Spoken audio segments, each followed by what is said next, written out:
Hello, Halloween. Yesterday, today, tomorrow, every day is Halloween. Good evening, pumpkins. Hello. Good evening. Good evening, Jackus. Good evening, Meow. Good evening, Skit. Good evening, Nicholas. Good evening, Yasu. Good evening, Jackus. How are you all today? Yeah, Stream Elements got it wrong.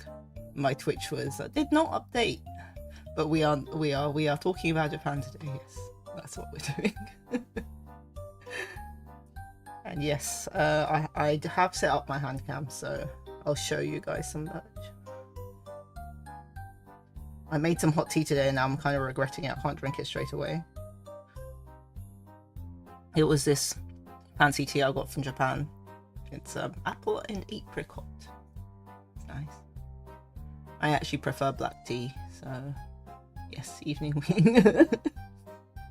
Yeah, that's a smart one.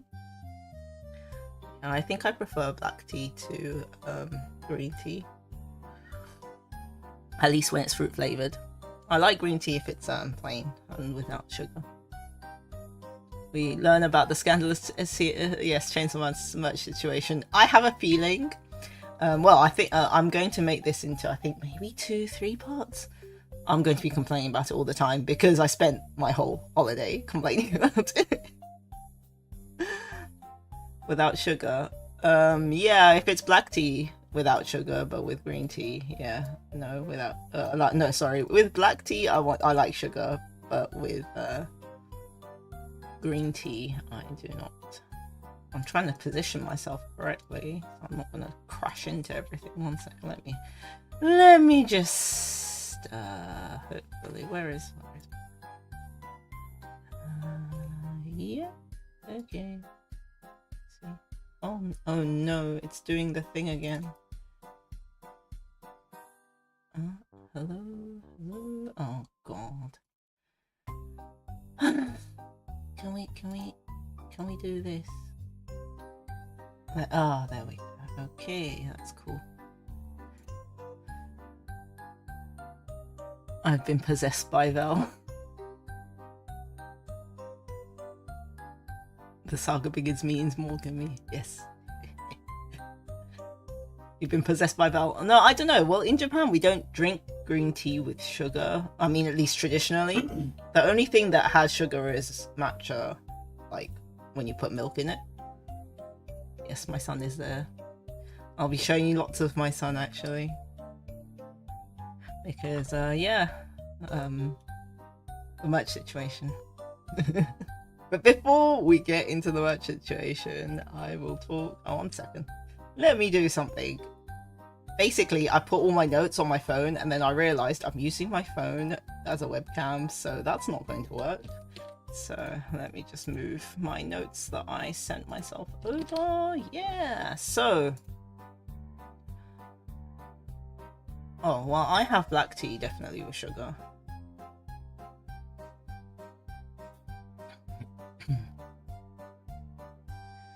I definitely like black tea with sugar, but yeah, green tea, no, heresy. And only recently have I started accepting green tea with sugar when it's jasmine green tea. Thanks to Haiti, who have converted me to sweet green tea. And actually, in the Japan trip, we went to this fancy izakaya. For those of you who don't know, izakaya is like a Japanese pub. And I had like a peach jasmine drink, and that was really nice.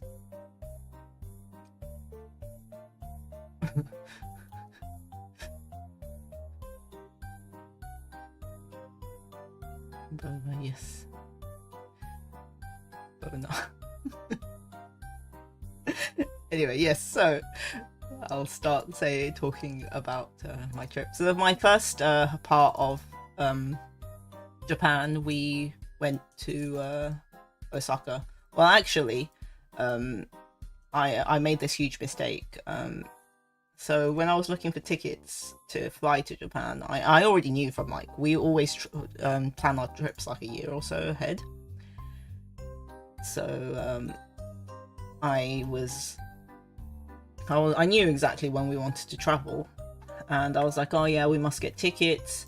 But in general, like in the like I've been running these trips for, I don't know, a good 10-15 years now, I think, since God knows when, like with my friends. So like usually in general,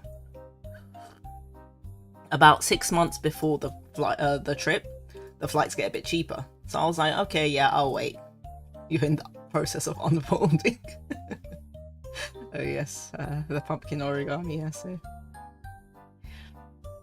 So yeah, so basically not, was it last year? Yeah, last year when we planned the trip, I was like, okay, yeah, cool, I'll buy, you know, my tickets. We're going away in October, so I'll buy my tickets in about April or March. It'll be fine. Well, like, you know, the tickets prices have been really good so far. And, you know, in May I went for a business trip and it was really cheap. The tickets were really cheap. So I was like, oh yeah, this will be cool. It'll be fine. But it wasn't fine. Hi, Leah. But yeah, it wasn't fine. So I had been looking at tickets since about January, and I saw that some flights were pretty good price, but they were a little bit higher than I wanted to pay. So I was like, you know what, I'll just wait. I know in when it comes to 6 months mark, it should drop again, because it usually did. But yeah, it did not. It did not drop, and it just started becoming more and more expensive. And I was like panicking. And all of the rest of us on the trip had waited as well, so we were all panicking. And yeah, the prices just steadily got higher and higher, and it hit the 6 month mark, and it jumped up. So yeah, I was in deep shit, and I was like, oh my god, what am I gonna do? And I had to like search all the flights, and then the only thing that was half decent, like, I usually do have a stopover, but like a direct stopover flight with like, you know, decent stopover times was not like on the cards anymore. And I was like, oh no, shit. And then so what I had to end up doing was even though, like, because usually I fly into Osaka and fly out from Tokyo, but this time I was like, okay, well, flights are usually cheaper in Tokyo, so I had to buy a return from Tokyo. And because our trip started, like, all our bookings and stuff started in Osaka, I had to get another you know, domestic flight to Osaka. And also the cheapest flight tickets, which still were like way higher than I've ever paid for Japan tickets, had like a 22-hour stopover on the way back in China. And I was like, oh no, this is really bad. But I was like, oh, this is the best I can do. And then yeah, with that combination, it was affordable. So I was like, okay, fine, whatever, I'll do it. So I ended up landing in Tokyo pretty early. Oh right, so basically my trip, we had 3 guys and 3 girls. It was me, Shinya, and another girl. And also like 3 guys, including my 2 flatmates, and one other guy who always comes to trips with us. And Shinya and the other girl had already arrived in Japan, and like arrived in Osaka because they paid like a lot. They were like, you know, they were like, fuck it, and they paid quite a lot of money to just fly directly to Osaka.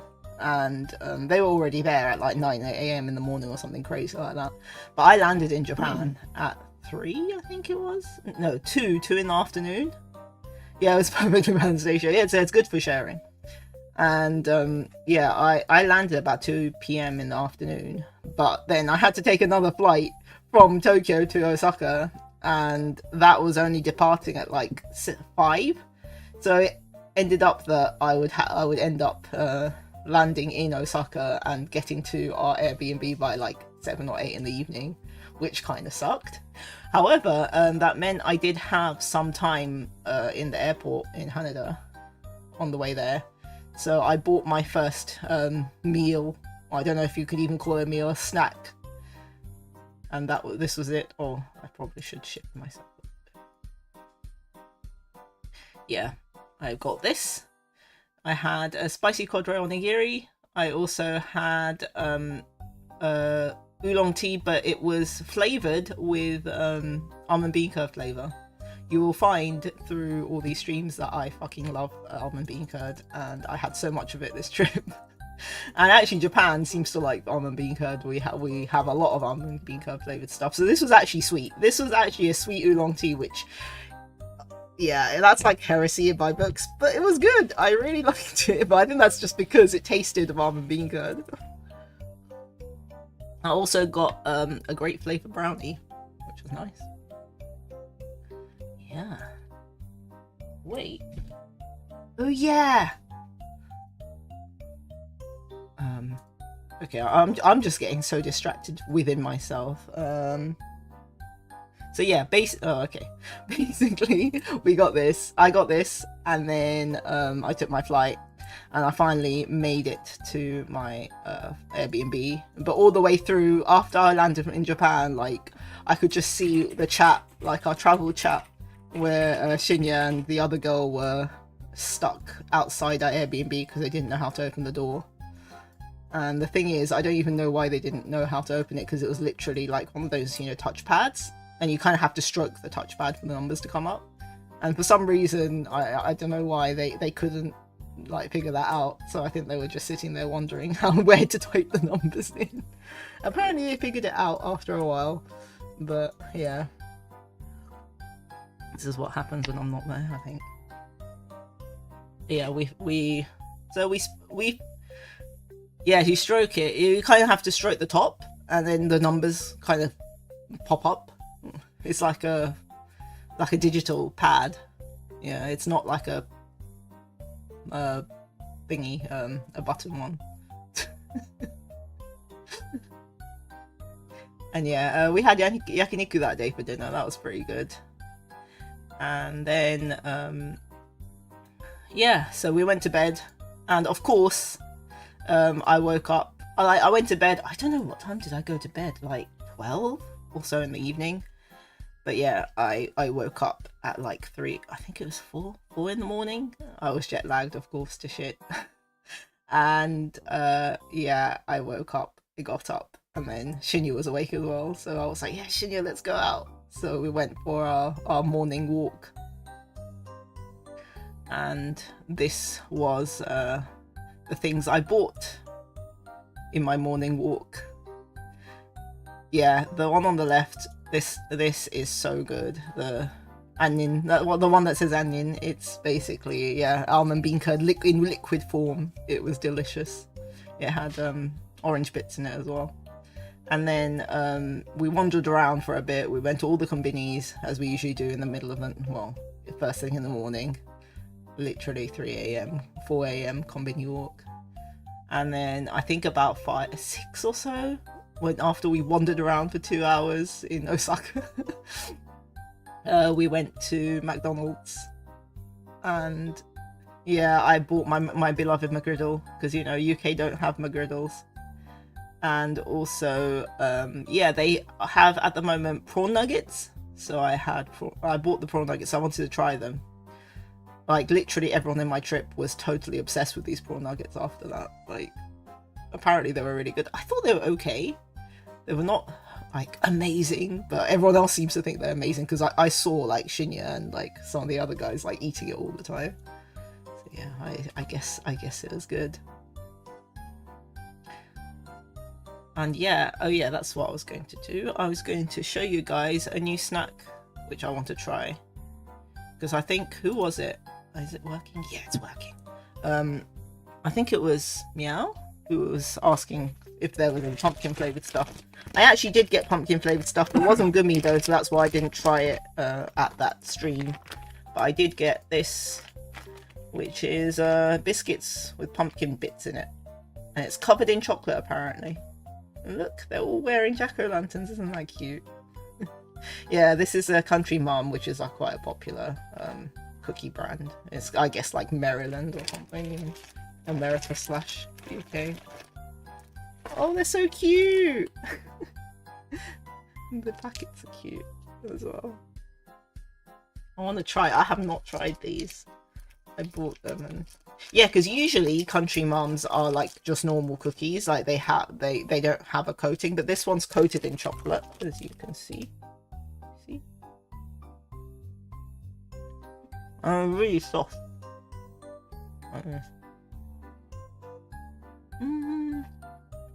Yeah, they've got like pumpkin flavored chocolate chips in there. The plastic and plastic is very Japanese, yes. You know what? It's gotten better.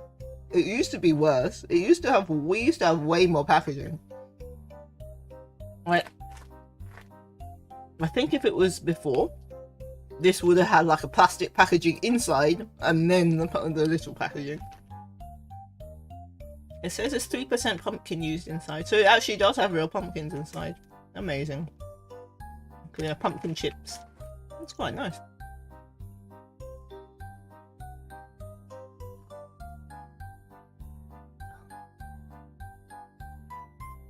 Anyway, so yeah, so that was my little wander around. And then when it became daylight, we actually went to the package. Like, if the outside air touches it, then it'll explode. Yes. That's Japanese packaging for you. But yeah, after, like, basically most shops in Japan only open at about 10 or 11, so we basically had to roll about until then. And then we went to the first Chainsaw Man shop, the pop-up. Right, so it was, admittedly, it was the last day of the pop-up for that branch. Like, it was moving to some other city. However, I've been to a lot of Chainsaw Man stuff in Japan before. Like, you know, when the anime was airing and stuff. I went to the big exhibition there was. What if you're up before 10 or 11? I'll tell you, if you, like, later in this stream, I'll tell you one of the things you can do. But what me and Shinya like to do is literally konbini crawl. Walk through the whole town and walk, like, and visit every single konbini we see. Hi, Matt. That's what we do. I'm not joking. We literally go into every single konbini, and there are many konbinis in Japan. There's like one every maybe 3 or 4 meters, literally. So yeah, that's a lot of konbinis, and that's literally what we do to pass time. And actually, for this time, we also went to supermarkets. If you're in my Discord, I'm sure you saw the video of me taking a video of the supermarket. Yeah, that's the kind of things we were doing when the shops weren't open, like normal shops weren't open. But yeah, so we went to our first Chainsaw Man shop. But yeah, I've been to Chainsaw Man related things in Japan in the past before, and it has never been like this. Like, I think last time we went to Japan, like 2 years ago, it was just after, I think season 1 ended, and they were doing a Chainsaw Man exhibition, and we actually went to that one, and it was in Osaka as well, and we went on the last day that the exhibition was, and it was totally fine. It was nice, there was no one there, there was loads of merch still left, like every single one of the merch was still in stock, and it was all cool, and I was like, I was expecting it to be like that. Well, I was wrong. So I went to this pop-up shop in Tokyo Hands in Osaka, and yeah, nothing was there. It was gone. All the stuff that was exclusive, because basically a lot of these pop-ups, they will carry some merch which is kind of the common merch, and then they'll have like one set of merch which has got the exclusive art that was drawn for that pop-up. And yeah, so this one was the one where they were sitting on the chairs, and I really wanted the standee. I think I wanted the Denji standee for it. But yeah, the standee section for the exclusive merch looked like this. Yeah, there was only Makima. Only Makima left. All the other characters were gone. Oh yes, I'm glad you enjoyed my food photos. I like looking at other people's food photos, so I just automatically think everyone does, but I'm not sure, but you know. So yeah, clearly no one likes Makima, and her net rate has gone down even more with the film. But yeah, like literally, I think it was all of them. I think the lineup was her, Denji, you know, it was all the people at the top there. So her, Denji, Beam, Aki, Angel, Reze, and yeah, it was only Makima. Yes, it's not only Monica, it's only Makima. And yeah, like I was shocked because yeah, 2 years ago when I went to the big huge exhibition, there was plenty of stock. So how in the hell did it become so popular? Yeah, huh? What are you guys talking about? Oh, I need to peek. So yeah, I was very upset. However, I did manage to get one thing, I think. But this was not the exclusive.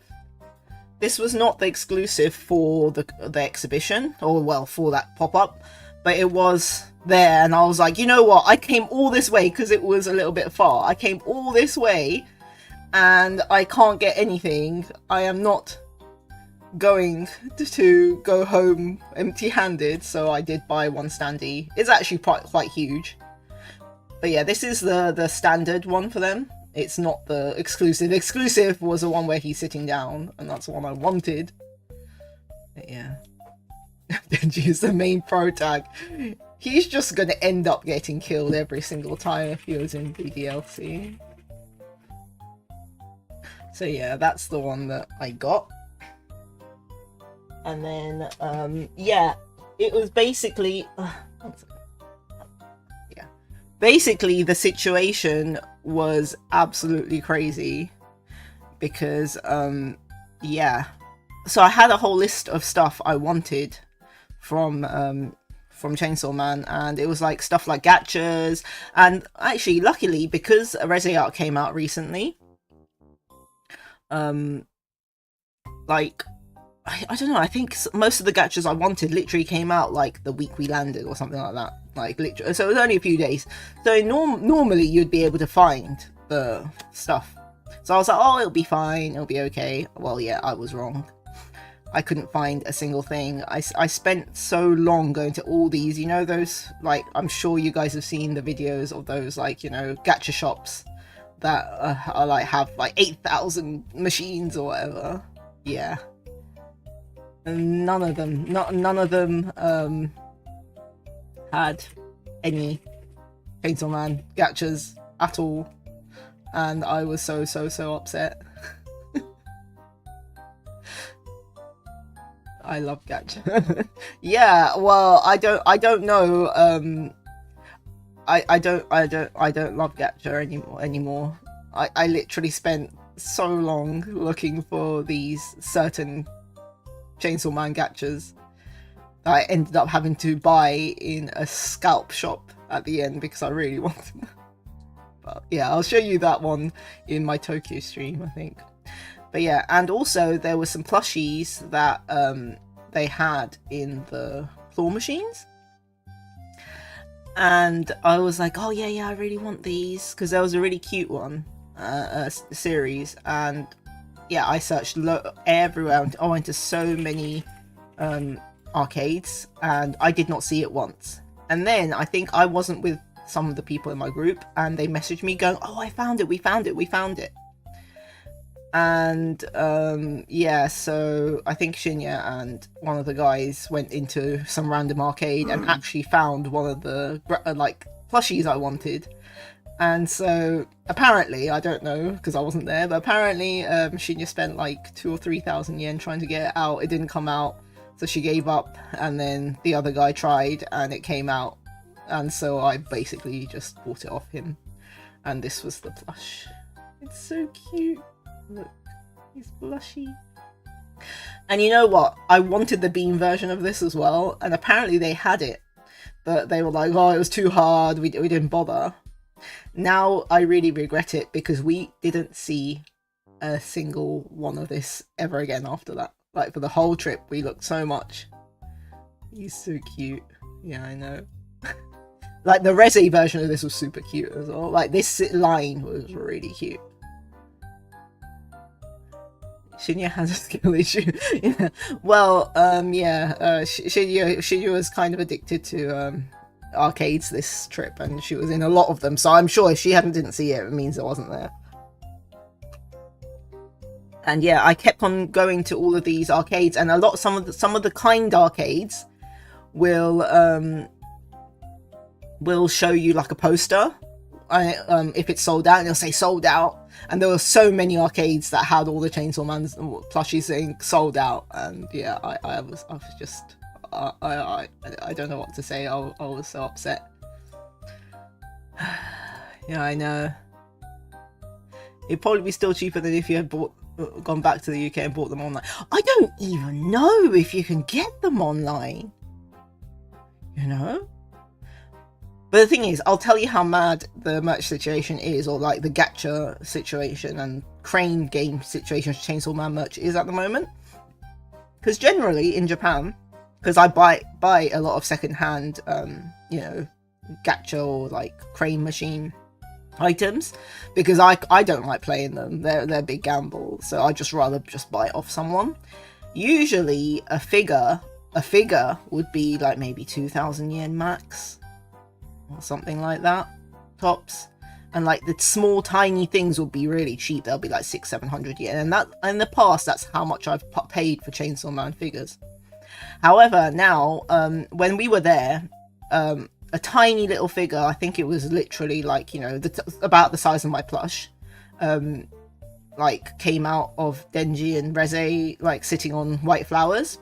And yeah, we never saw a machine with that inside, and then B, Shinya looked on, I think, Mercari Japan for how much they are secondhand, and on the day of release it was 6,000-7,000 yen sold on sold listings. It was 6,000 to 7,000 yen. Some people had paid like 9,000. It was crazy. Like, that's horrendously expensive for a grabbing machine item in Japan. That's crazy. And there was this figure of Denji I really wanted, but I just didn't see it. But one of the guys said he did see it, and it was 9,000 yen, and I was like, yeah, no, I'm not paying that much. That's a bit too much. But yes, so after we went to the Chainsaw Man shop, or the pop-up shop, and I cried, we also went to the Pafe shop that was doing a collaboration with Chainsaw Man to have a special Pafe. So that's not Chainsaw Man. This one. Yes, it's so cute. And because it was like a proper Pafe shop, it was really fancy. So yeah, we the Pochta one was like a, I think, blood orange Pafe. And he's sitting on a white flower. It's really cute. And then Shinya wanted the Myaku Myaku one, which is the one on the left, the purple Myaku Myaku. I don't know if you guys know about Myaku Myaku. It was the really cursed mascot that, you know, World Expo was in Japan this year, and then this was the mascot for World Expo, and everyone was saying how cursed and kind of cute it is. And I don't know, she was like, oh, I want the Myaku Myaku Pafe, so we got that. Yeah, it was really fancy because it was a proper one. It's the chain. Oh my god, yeah, the chainsaw was really well made. It was made out of candy, like, you know, like sugar, I guess, and so you could eat everything. It was really cool. And yeah, his tongue was sticking out. It was kind of cute.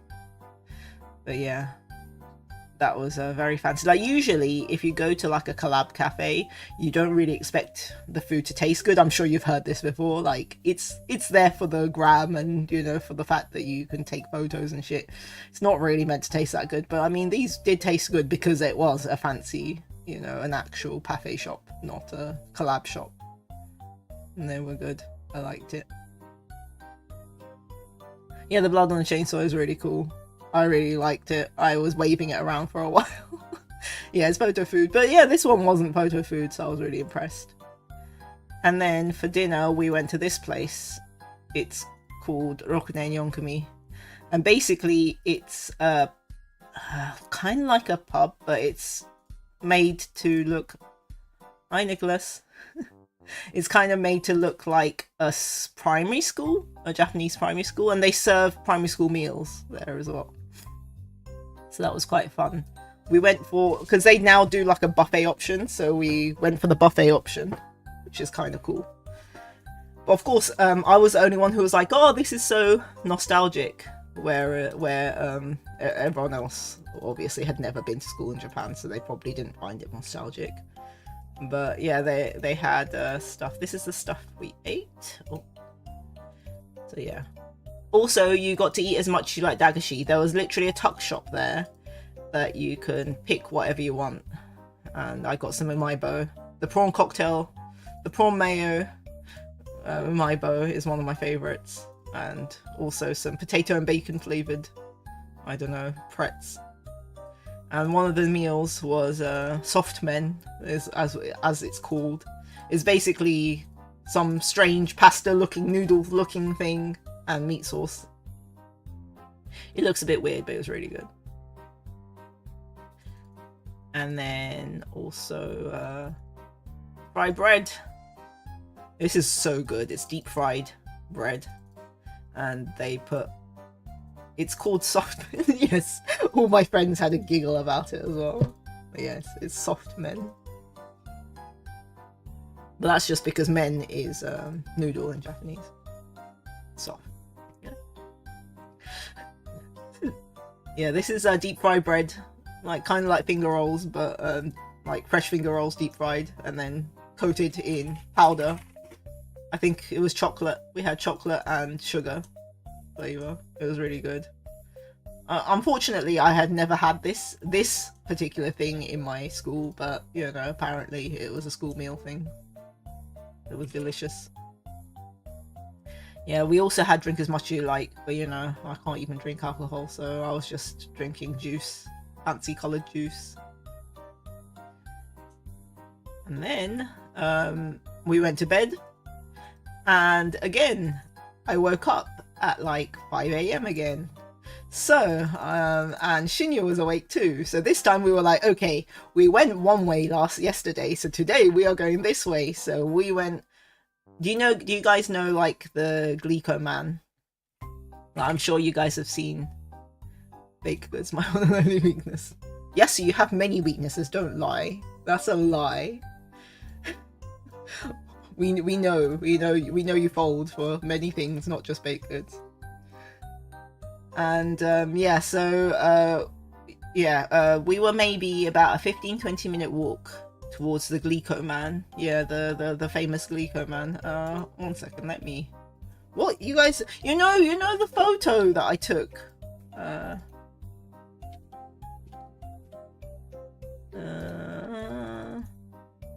This thing.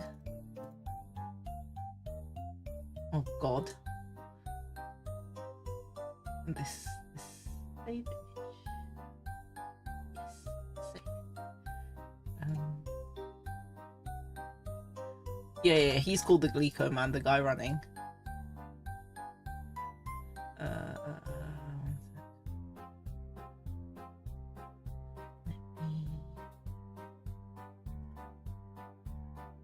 Hello?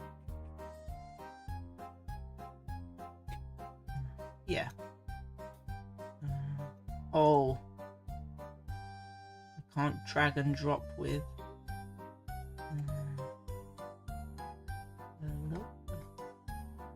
Bear with me. Yeah, this. There, here. This place. This place is called, the glico man. Because it's for the company Glico. But yeah, this is like the probably most iconic part of Osaka you probably will ever see. You'll see it everywhere. Like all the pictures of Osaka are usually that. But yeah, we were literally about 15-20 minute walk from that place. I'll be on the public, can't make it possible. So yeah, we decided to walk towards the ᕐᐃOpossum, and actually near the ᕐᐃOpossum is like the red light district. Funny enough, it's a big shopping district, and then right behind it is the red light district. And we entered towards from the red light district side because there was a supermarket there I wanted to go to, because yeah, like there's not that many, you know, big supermarkets in the central city, but there was one, so I was like, okay, we'll go there. And that because the supermarket was actually open like really early, I think 6 in the morning or something. And yeah, this was about 5 in the morning or 5:30 in the morning, and we were walking past all of the host clubs and hostess clubs, and they were basically closing up for the night, because, you know, their night is literally like, yeah, 4 or 5 in the morning. And they were like, you know, saying goodbye to all their last customers, and then it was just us two, like, you know, like pitter-pattering towards the supermarket, minding our own business. But actually, we saw the most I didn't realize, because I've never been to a host club before, so I don't know what they're like, but I always imagine them to be, you know, like those guys with the tacky suits, like, you know, the really shiny, shimmery suits. But apparently there are themed host clubs, because we went past one where the guys, like, who came out, who were hosts, and they were saying goodbye to the girls, they looked like they were from, I don't know, like IWGP or something. I think did I tell you this, guys, this? Yeah, so we basically were around there. I think I spoke about this last a few streams ago, didn't I? Yeah, so we were being tourists and surveying the host club situation there, and I went to the supermarket and I bought this snack. It was great, and there were so many like random. Yeah, it is. Did I tell you guys about the host club that's yeah, like, I'm pretty sure I did. The Tokyo Revengers host club. Yeah, I'm sure there's a few gaijin host clubs. Yeah, I'm sure there are. But yeah, this one that we saw in particular was a host club that was themed around Tokyo Revengers. Or, well, like delinquent guys. So,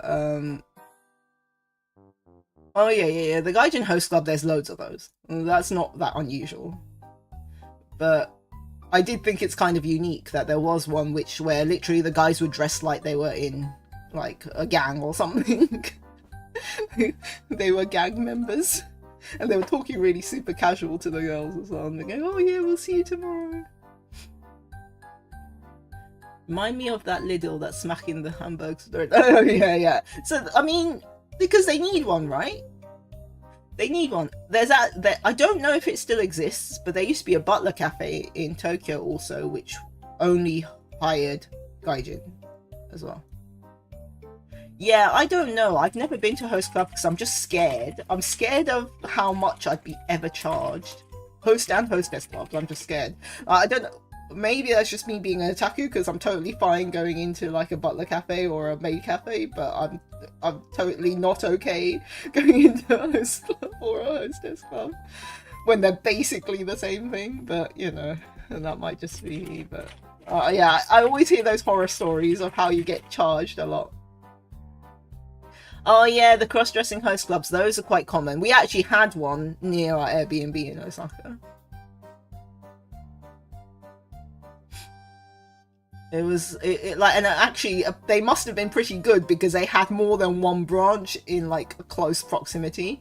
They had a normal one where, you know, they were dressed in the flashy tacky suits, and then there was, I think, another one that was themed.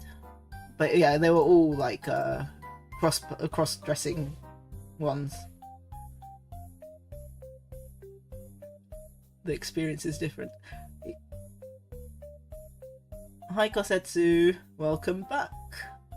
And yeah, I don't know. I mean, technically host clubs and hostess clubs and maid cafes and butler cafes, they basically do the same thing.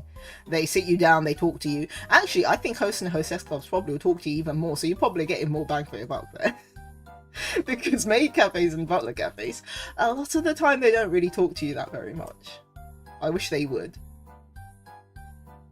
Yeah, I used to love going to one cross-dressing cafe. It was female to male one in Akihabara, and it was Sengoku themed. It was like Shinsengumi themed.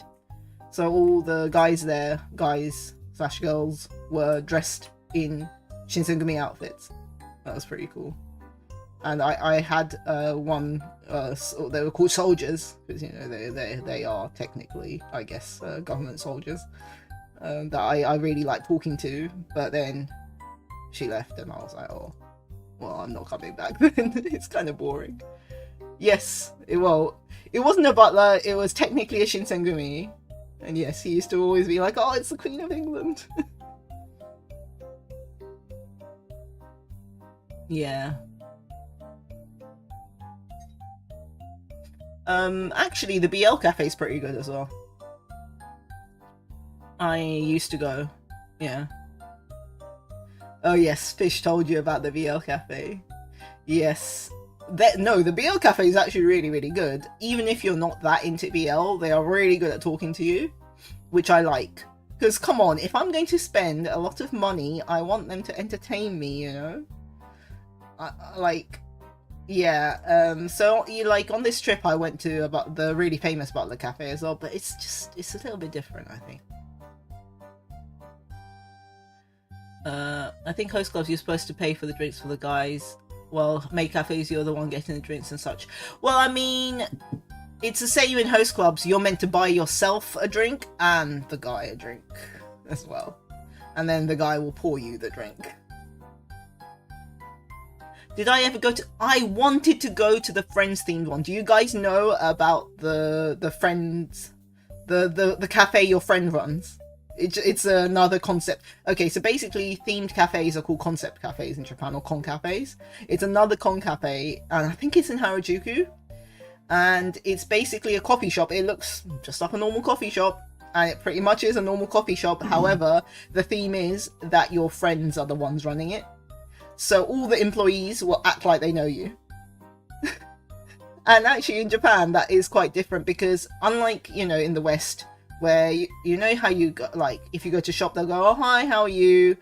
In Japan, they don't do that. They speak a certain way and they're usually very formal. But in these, in this specific cafe that my friend runs, they'll talk to you like they're your friends. So they'll be like, hey, how are you? I haven't seen you in ages, and stuff like that, and they'll act like they know you. And like the menu is really funny as well, because the menu is like isn't normal. Isn't a normal menu. It's all like lines that you're meant to say, like stuff like, oh, I'll just have what I usually have, or like, oh, what was that new menu that you came up with? And that is actually the menu name for a drink. And it's actually, yeah, pretty cool. Like, I think, if I'm not wrong, some of them can speak a bit of English. And they can pretend, they'll pretend that, you know, you were an exchange student or whatever, and be like, oh, I haven't seen you since uni. I've seen quite a few of the Japanese influencers go to those, and it does seem quite fun. I really wanted to go this time, but oh my god, we just didn't have enough time. Okay, yes, but the thing is with con cafes, any con cafe, this is a maid cafe, or like a butler cafe, or a friend cafe, or I don't know, tsundere cafe, you have to play along. If you don't play along, it's not worth it, and you're paying extra for this service, you might as well enjoy it. So that's the advice I give everyone. Just play along with it, just fully immerse yourself, and it'll be much, much better. Yeah, I think some of them can speak a bit of English just because it's in the middle of Harajuku. If I remember correctly, that cafe is right in the middle of Harajuku. So yeah, I mean, role-playing. Yeah, basically role-playing. I remember there was one Japanese influencer. I think he's like quite a famous gay guy, and I think he pretended that one of them was his ex, and they literally just played along with it. They just played along. That was quite funny. But yeah, like, it depends with con cafes. It really heavily depends on the staff that work there, if it's good or not. And a lot of the main cafes, unfortunately, aren't very good because, yeah, awkward. And I'm talking about the staff, not even the customers. So, but if you choose a good con cafe, it is actually quite a fun experience. Anytime I go to Japan is to visit family. Oh, do you have family in Japan, Leah? Oh, you do, you should. Where's your family from? Wow, what a Japanese thing to ask. どこ出身ですか? Isn't that what everyone asks each other first? The only time I've been a role-playing shop place. Oh yeah, when we went to the Monster Supply shop. Yeah, if you guys don't know, in the UK, in London, there is a shop called the Monster Supply shop, which is a bit like a con cafe. I don't know, do they even, I think they do actually sell coffee. But yeah, they pretend that they are a shop that sells monster items, and they'll sell you lots of different things as if they were an apothecary for, I don't know, magicians. If someone came up to me pretending to know me, I would 100% gaslight them into thinking it's someone I know but forgot. Yasu, bless you. How do you survive in this world? You want to visit the Monhun Cafe? Oh yeah, the Capcom. That's the Capcom Cafe, right? Yeah. My parents lived in Kushiro, so it's actually quite a hassle. Kushiro? Where is Kushiro? Let me have a look. I know no geography. Look what?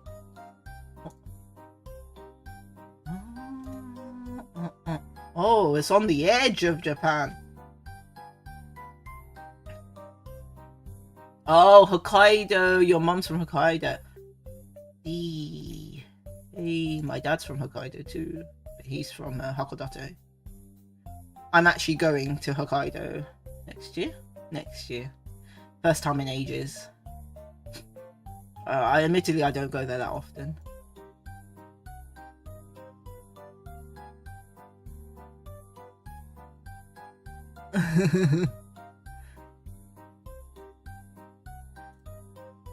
But yeah, no, the Monster Hunter Cafe, I bet I went once with Fish like 500 years ago.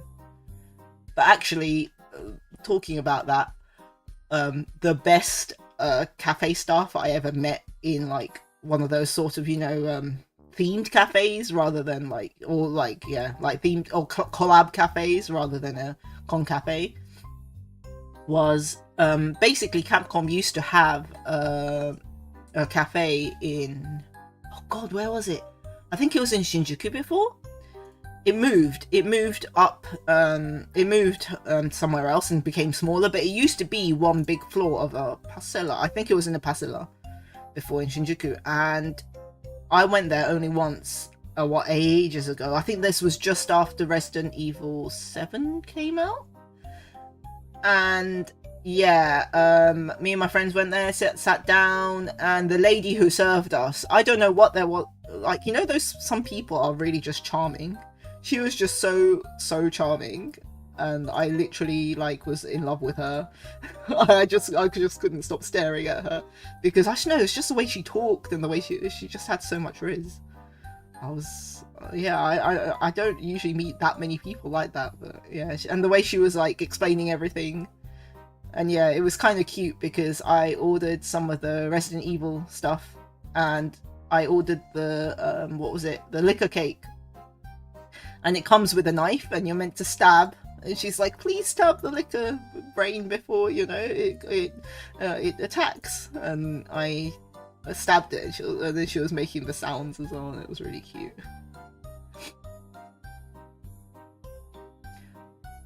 Your mum spent most of her time in Canada with my aunt, so it's always becomes big up and fountain. Oh yeah, well yeah, especially if it's Hokkaido, that's pretty far.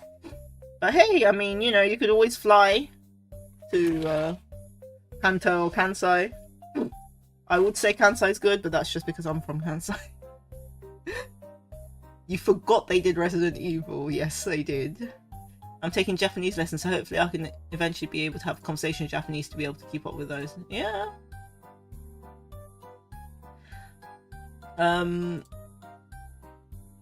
What's I gonna say? Yeah, well, I think it is worth it. Like, actually, Shinya's really good at Japanese. I have a few friends who are actually really good at Japanese. A lot of them pretend they can't speak that much Japanese, but they can. And, yeah, like, yeah, she came to the cinema with me. She could watch stuff without subs. But, so I think it is possible with self-study. Like, I think she mostly studied. I mean, she did live in Japan for 6 months, but still. Very excited for Resident Evil 9. Yes, I think a lot of people are. Anyway, well, I got a bit derailed. What was I saying? Yeah, so, we reached the supermarket in the middle of the red light district. I bought this item. It's basically quite popular in Japan. It's called ᕐΙSonomi. It's like ice berries. So they're basically got sorbet inside, and it's got a little bit of like a, I don't know, a bit like an ice lolly texture outside. And these were acai bowl flavor, like an acai bowl flavor, and they were really good. And basically, I knew it was bad manners, but fuck it, I was just eating them while I was walking because, you know, it's 5 in the morning. Like, it's a red light district, everyone's just drunk or, you know, going home, and no one's gonna care that I'm eating ice cream, so I was eating it. And we got in front of the really famous donkey. I don't know if you guys know, but Don Quixote in Osaka is very famous. It's got like a, what's it called? Oh god, what's the English word? The Ferris wheel. That's it. There's a Ferris wheel outside the Don Quixote in Osaka. Does everyone know what donkey means or is? It's a shop in Japan that literally has everything, and I mean literally everything. It's a shop that literally has everything from food to cigarettes to like, you know, adult toys to I don't know, suitcases to Rolex watches to gummies. They literally have everything. Yes, Don Quixote. I think it's called Don Donki in Southeast Asia. They do have branches in Southeast Asia as well. But yeah, they are in most of the big cities in Japan. But yeah, the one in Dotonbori, which is where the Glico Man is in Osaka, is really famous. And we were around that area, like literally sitting outside on the backside of Don Quixote. They even had yes. It even has me as featured in the hits game series. Oh, does Yakuza have? Oh yeah, they do, don't they? Because they have Akiba. Yeah, but basically, there's a river that runs through that area, and that's like behind Don Quixote. So we were sitting by the river. Is camera motimasu? Oh my god, that's so textbook. But yeah, so then we decided to sit down on the on a like, I think it was a step or something near the river, me and Shinya, and I was eating my ice cream, and I think Shinya had something, I can't remember what she was eating, but we were eating something, and we were watching all of these, like, you know, teenage kids who were you know, probably naughty children who were out in the middle of the night.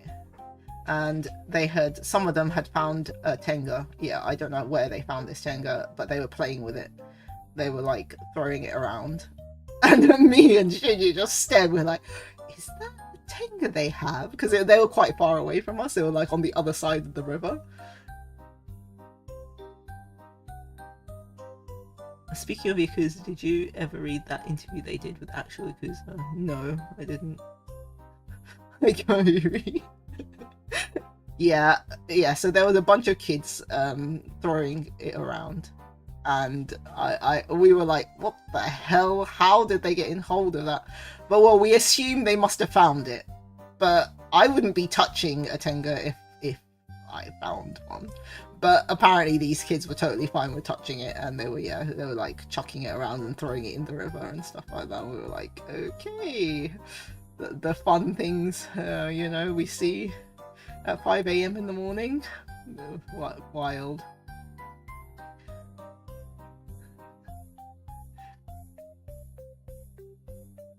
You what? I didn't do anything skit. It was the kids. It was literally a bunch of teenage boys. There must have been about 14 or 15. And yeah, I assume they were, you know, the kind of like Toyota kids, like, you know, the kind of kids who hang around in red light districts and, you know, get up to all sorts of mischief. Well, yeah, they were tossing one around, as in literally throwing it between each other and stuff. I will say this Tenga store is surprisingly fun group active. Is it? There's actually a huge Tenga store in Osaka and I've never been in there. I mean, I don't need to be in there, I suppose, but... Speaking of Yakuza, no, I haven't read the interview. They were throwing shade on Kyushu. Was that the thing they didn't like? The what store? How do we get here? Do you not know about the Tenga store? There's loads in Japan. There's like, there's definitely one in Osaka. I keep passing it. I think there's one in Akiba as well. But they also make chocolates. Tenga make chocolates. I'm totally serious. They have, you know, like their Tenga packet. It's got chocolate inside.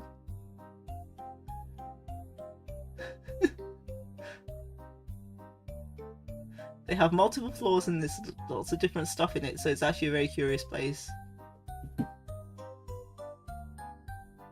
Really? Oh, maybe one day I'll go in then. It looks always so sus and I just never go in. I always walk past it though, because it's actually in like the Akihabara of Osaka. It's in Denden Town. Anyway, so I guess I have another. Yes, you do. So yes, we watched the delinquent children of Osaka, and we were so basically we were people watching at 5-6 a.m. in the morning. That's what we were doing. You wear a suit and bring a clipboard like I'm studying. Yeah, I mean, I'd like to see that skit. I would like to see that. And then we just walked back to our flat and got ready to go out. So we did some. Oh, it's extreme sus. No, you're absolutely right. Okay. Meow, post that in Discord so that we can find it later. Otherwise, it's going to be lost in this chat forever. So yeah, after we did the people watching at 5 a.m. in the morning, which was quite amusing, we then moved on to doing some oshikatsu. We went to an oshikatsu cafe, specific oshikatsu cafe, and they were doing a Halloween special, so I got that. And also, yeah, they're basically famous for their oshikatsu drinks, as you can see here. They do all the colours, so basically you can pick which one. Yeah, Denchi's usually green and yellow. I didn't want to get the yellow one, I wanted the green one because I just wanted a melon soda. So I kind of forced it. And yeah, they also, yeah, they're really famous for their oshikatsu drinks and also their, like, cute desserts. So I got this one, which was a pear ghost. He was filled with cream, it was really nice. And the tiny persimmon that's underneath, you can see, that looks like a jack-o'-lantern. That was a persimmon. I never knew that you could get persimmons that small.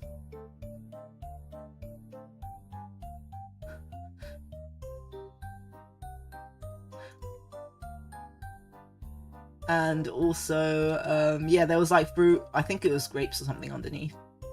Yeah, it was really cool. And yeah, we all brought our Oshi photo cards and we did some oshikatsu. We took some photos. And yeah, funny enough, we saw the owner of this cafe. It was a lady, and she was taking photos of something. And yeah, I looked closely and I was like, oh, it's Haikyuu, and it seems like it was one of the Haikyuu guys' birthdays soon or something. I don't know, I don't watch Haikyuu, but Shinya and the other girl were really into Haikyuu, so they told me. So yeah, we had that for tea, which was nice. Delicious. And then, yes, so, Jins, which is a glasses company in Japan, they released some Chainsaw Man glasses. maybe about 3 weeks before we got there. And yeah, you like, again, it's not that unusual for glasses companies to do collabs with animes, and usually it's fine. Like, you can get them. There's no problem. Well, Blue Lock, you're scared. You are in luck. Blue Lock is so popular in Japan. There was so much Blue Lock stuff. But yeah, so there was some Chainsaw Man glasses that I wanted from Jin's, and I was like, oh yeah, it'll be fine. I should be able to find it because all the other collabs in the past, I've been able to find, and yeah, it was hard. It was really, really, really hard. There's millions of Jins in Japan, like especially in Osaka. There's tons. We went to so many, and they just didn't have it. They sold out. Don't know how those drinks don't fall apart. Well, that, yeah, I think the ice cream was stuck. However, actually, a funny thing is for this, do you see the pudding in the background behind Denji? That was Shinya's pudding, and it was like a cute vampire pudding thing. And yeah, as you can see, it's kind of leaning. Yeah, after this photo was taken, maybe about 10-20 seconds later, that did fall. That fell, and Shinya was screaming. She had to like scrape it off the bottom plate. That's why there's a plate there, though, I think, because they know it might fall.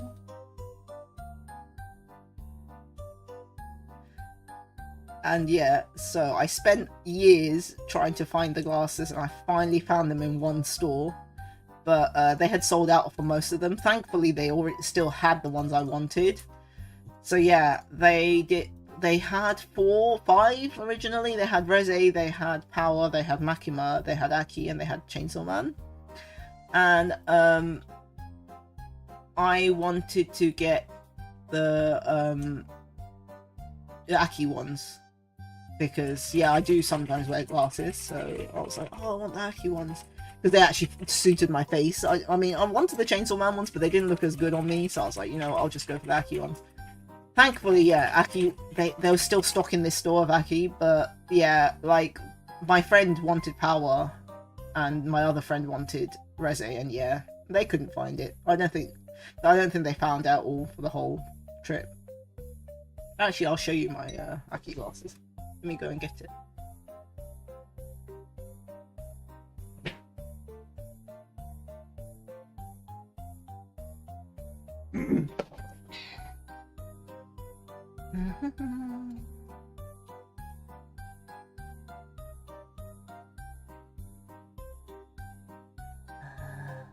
Hello, Drake.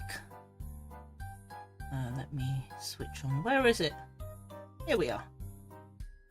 Yeah, so it was really cool because it comes in a case like this, and then it comes with the pull tab that looks like Denji's chest, and then it comes also with the glass cleaner case, which is Ochita.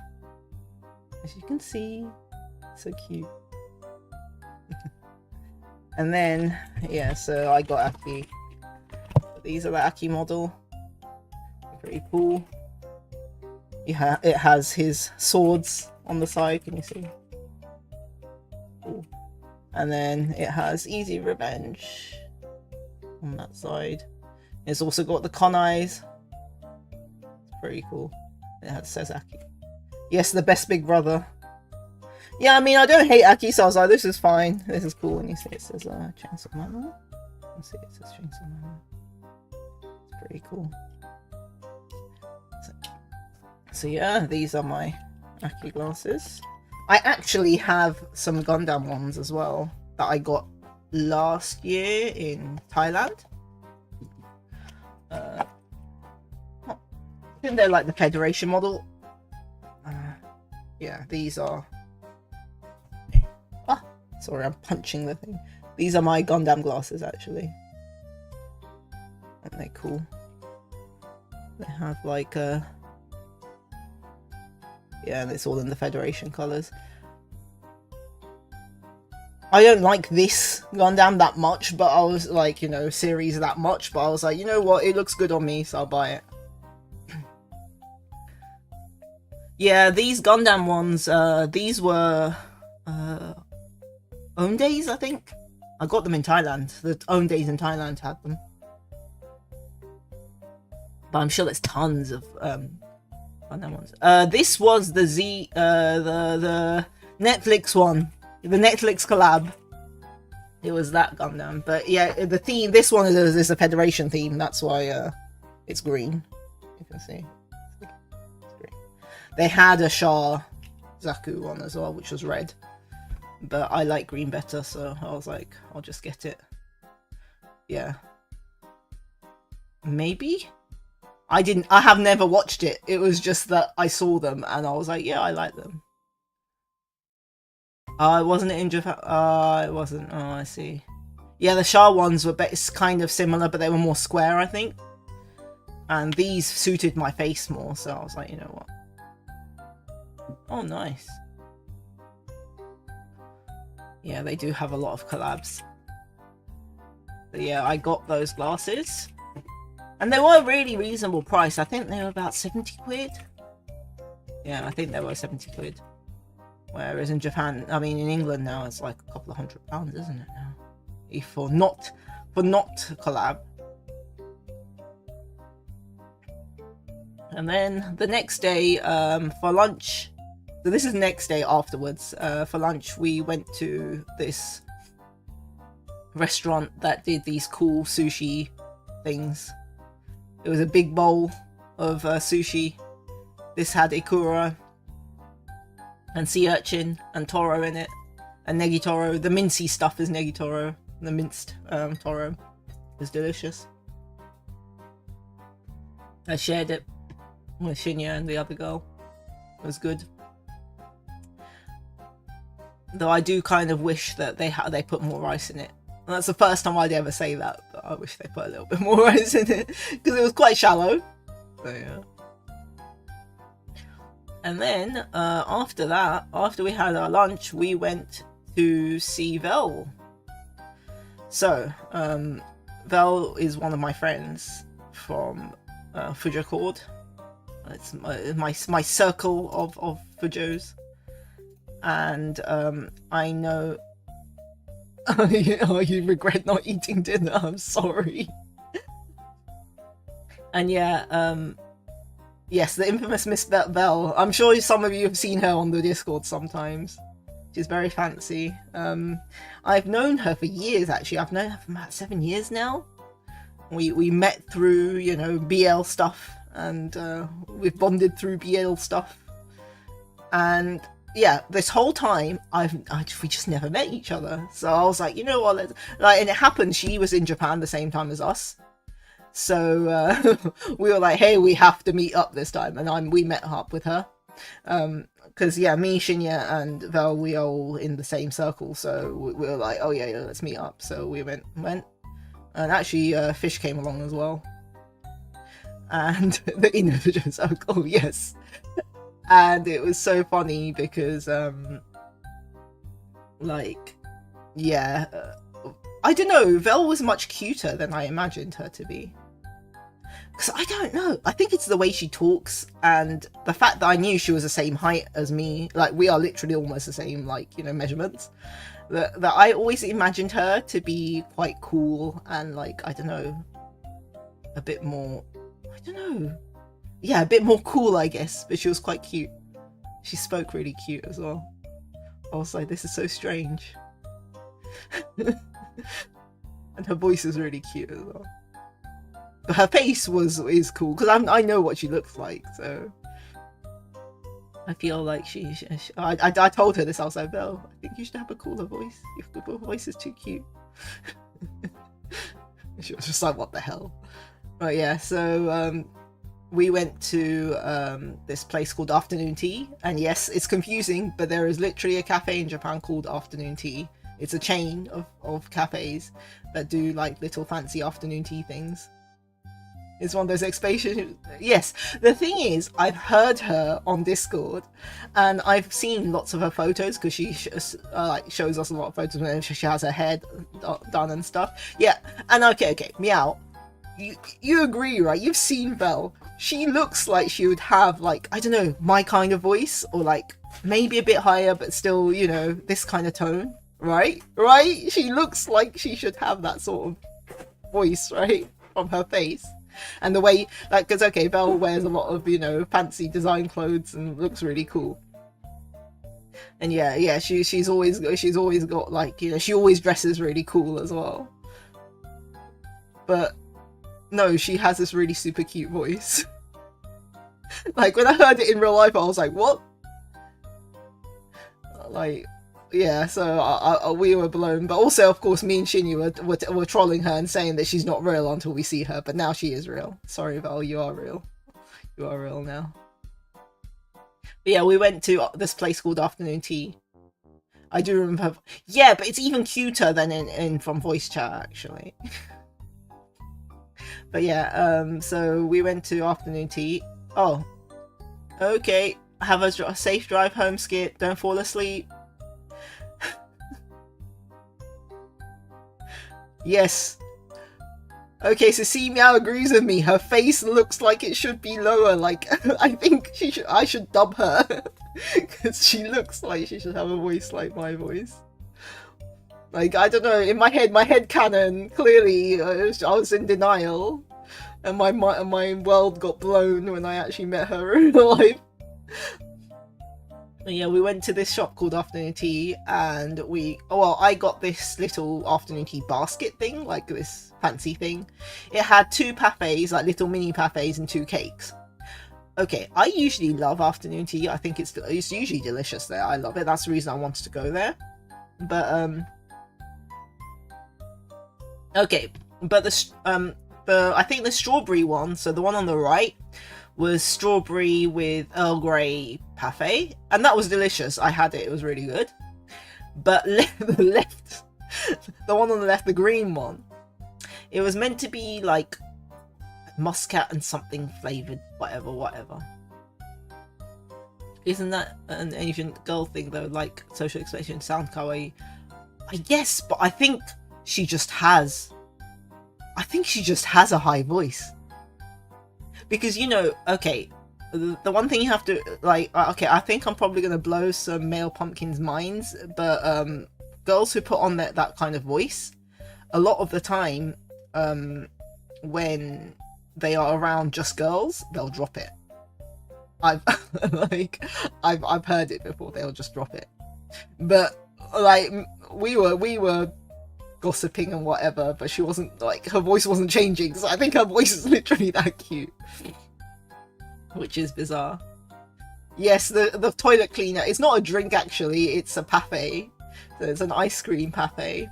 And yeah, so the green one, it's yeah. It tasted like toilet cleaner. Oh, I'm not joking, it tasted like toilet cleaner. I think it was like lemon verande or whatever. Okay, but yes. There are some people with that real anime voice. I'm not joking. Like, we know one. Pinny, who is also in our what are called? She actually has that voice, but I think she doesn't like it. It looks like toilet cleaner, the taste fit. I know, I mean, I guess I should have expected it with that green jelly stuff that does look like toilet cleaner.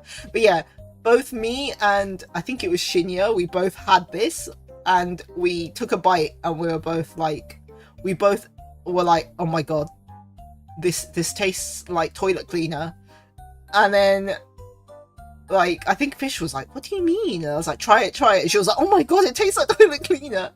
And then Belle was just staring at us, and she was like, what the fuck are you guys doing? What the hell is toilet cleaner? Like, how do you know? And I was like, well, you can just tell, right? From the smell of toilet cleaner what you expect it to taste like. Well, that's what it tasted like. And she was like, I don't believe you guys. And so we made her try it. And then she was like, oh my god, it tastes like toilet freshener. I was like, you see, told you. She was like, it tastes like dishwashing liquid. I get not liking having an anime voice, to be honest. Yeah, well, I think that's because Finny wants to become a 10-foot barrow man. Apparently, that's her dream. So I guess having a cute voice is not part of it. Had a friend with a very anime character laugh and they were super self-conscious. Yeah, like, no, Finny gets very upset if you say that her voice is cute. Well, not her friends, but if random people say it's cute, she doesn't like it. I would never understand. My voice has always been like this, so I'm like, oh, maybe cute would be good. But I'm beyond that now. I've gotten over it. But funny enough, when I was younger, my voice was a bit higher, and then I wanted it to be lower, and well, guess what? But yeah, the rest of the cakes were okay. I think one was a carrot cake, which was alright.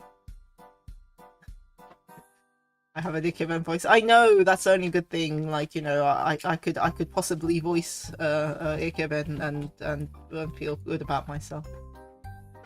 Oh, thank you, Leah. So sweet. Though, yes, I do get mistaken for a man sometimes, but anyway.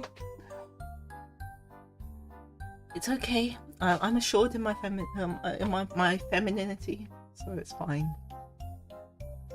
But yeah, what was the other one? Oh yeah, and the other one was chestnut cake. That was nice.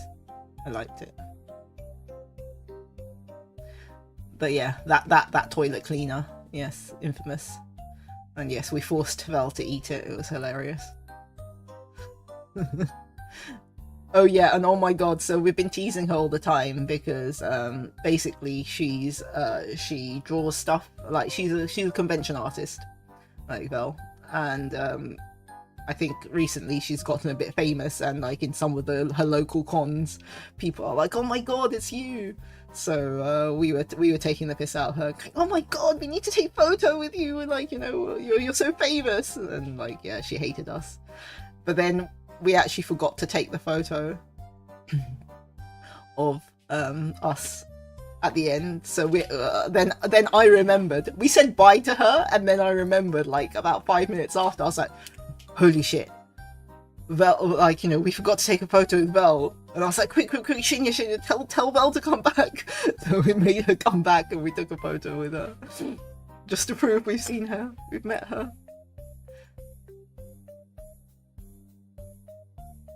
You think of many things when you hear Japanese sweets. So yeah, chestnut cake is, yeah, like, I guess Mont Blanc is not that popular. Yeah, I did tell you guys about that, didn't I? So yeah, that was it. And we did take a photo, and so now, yes, we have met Vel. But apparently she said she's coming to the UK next year, so maybe I'll see her. Maybe I'll see her again. She keeps telling me to go and come and see her cats, but one day I'll go and see her cats. I didn't get an autograph. No, I didn't. I could have. I'm just waiting for her to draw something that I like in the fandom, you know, the same fandom. And then the next day was USJ Day.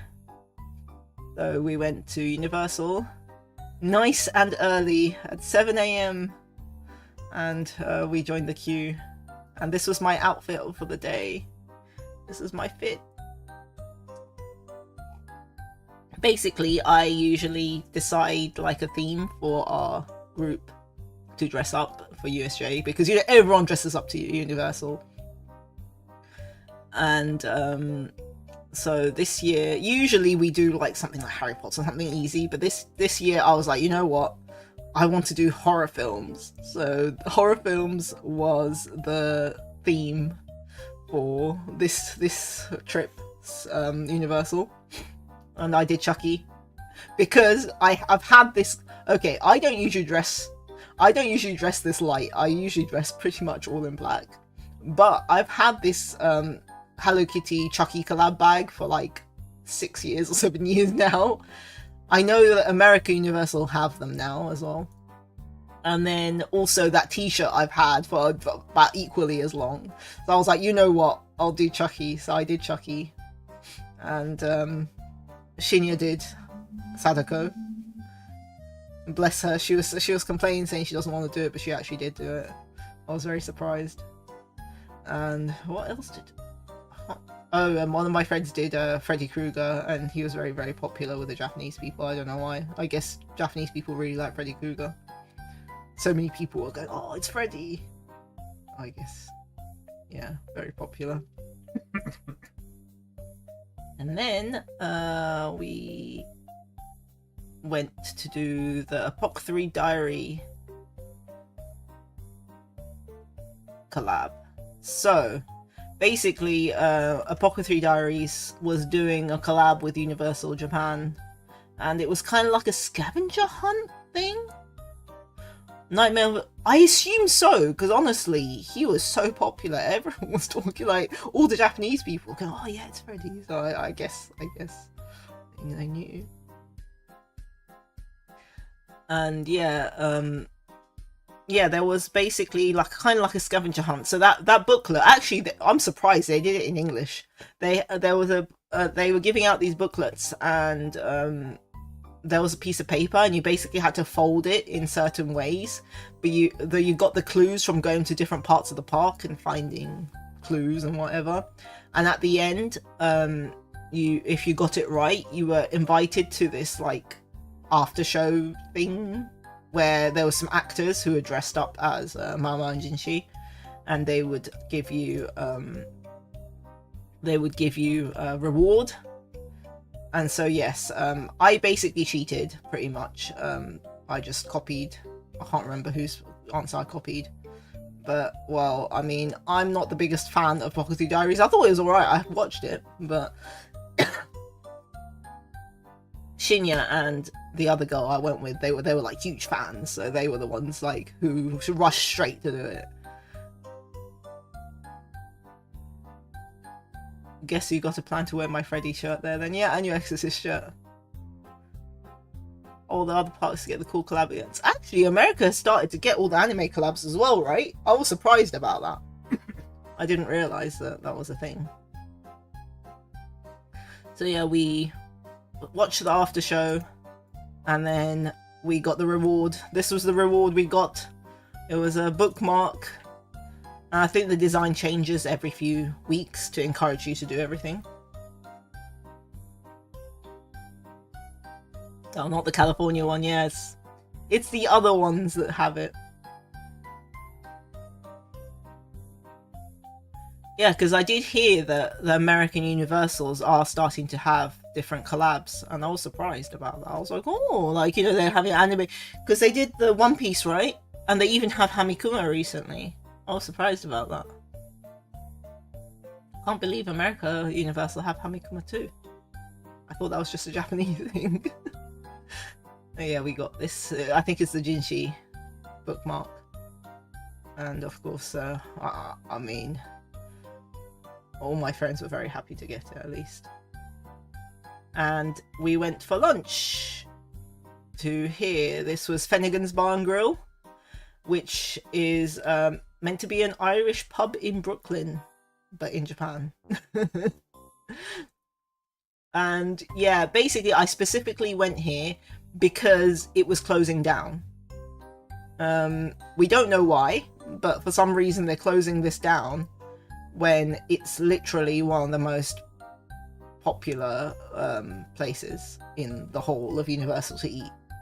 So yeah, I got the non-alcoholic version of their, like, you know, St. Patrick's Day beer or whatever it's called. It's the green drink. It was actually really nice. It was ginger ale and blue curacao mixed together. And I also got the Halloween plate, which was one of everything they basically had. It was a pork rib, and it was, I can't remember, pumpkin, and it was something else.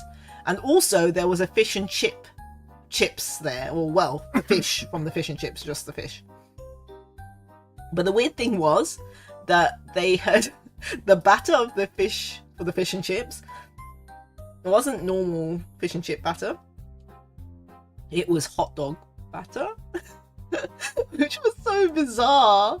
Like, we all bit into it because you see, like, all of us was from the UK, and we were like, what's going on? This is not fish and chips.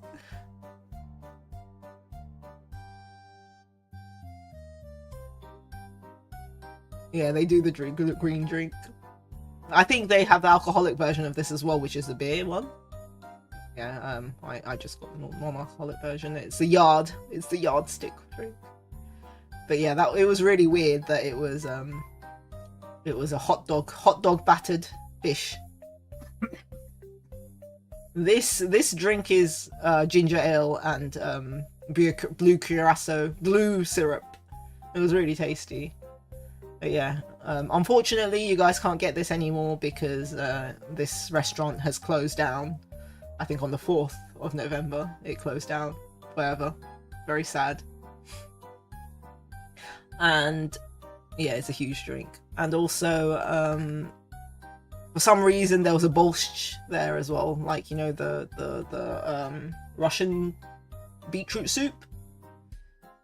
And also the other reason I really wanted to go to this shop, or well, this restaurant for lunch, because I always skip it because there's always huge queues, but I know it was closing down, so I was like, oh, I really want to visit it. And there was another reason why I wanted to go, and that was because of the blooming onion. Where is the picture of my blooming onion? Let me try and find it. I seem to, for some reason, not have put it. Oh no, what happened to my blooming onion? No. Where is my blooming onion picture? Aha. I save it. Let's resize.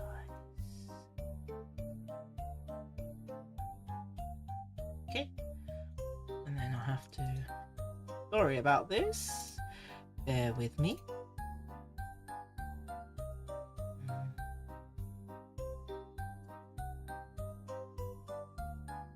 Wait.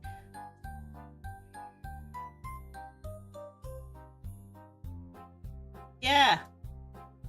Finally a proper sized beverage. Yeah, and the blooming onion, it was so delicious. Literally everyone was stealing some of it, but it was fine because it was so big.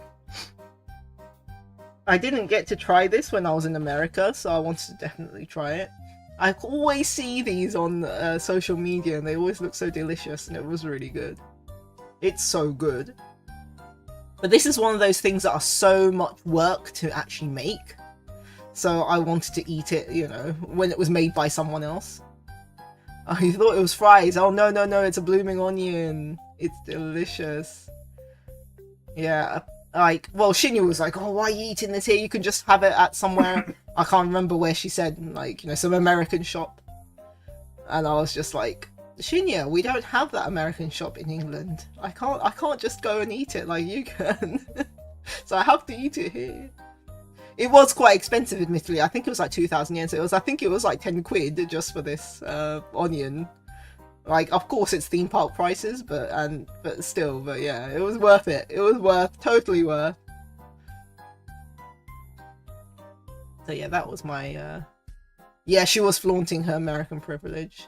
Yes, the blooming onion, it was delicious. Outback Steakhouse.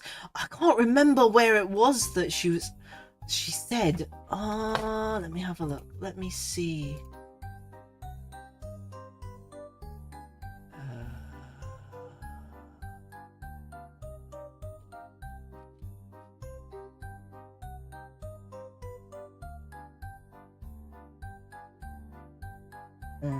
I can't remember. I'll have to ask her later.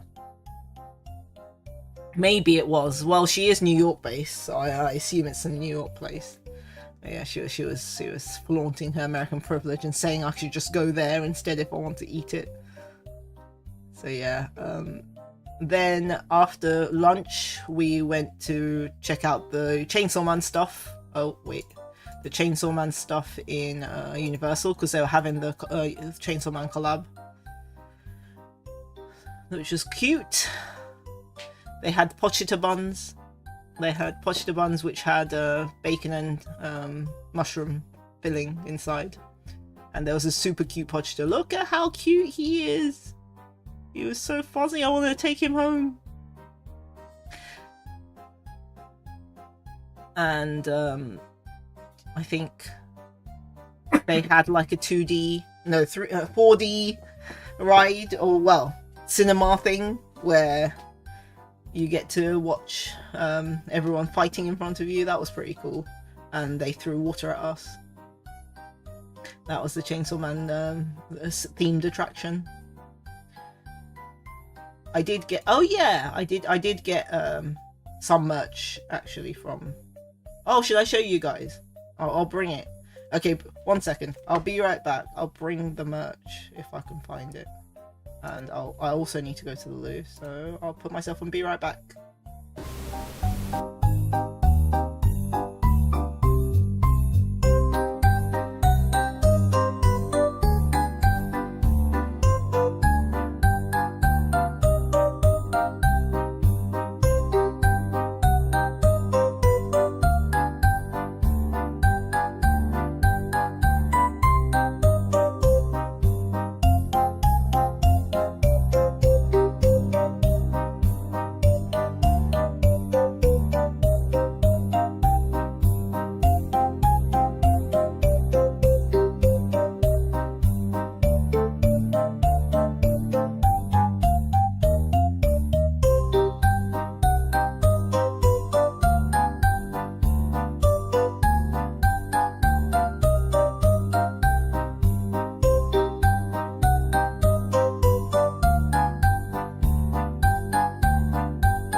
Okay, I'm back.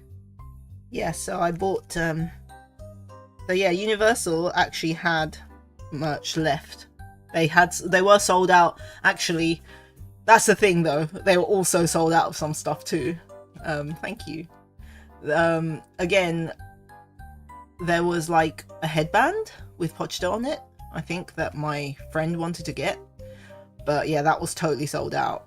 And they had like a little charm, but yeah, I think she was pretty upset about that. However, I personally wanted the t-shirt, and they actually did have the t-shirt, thank God. And I'll show you the t-shirt.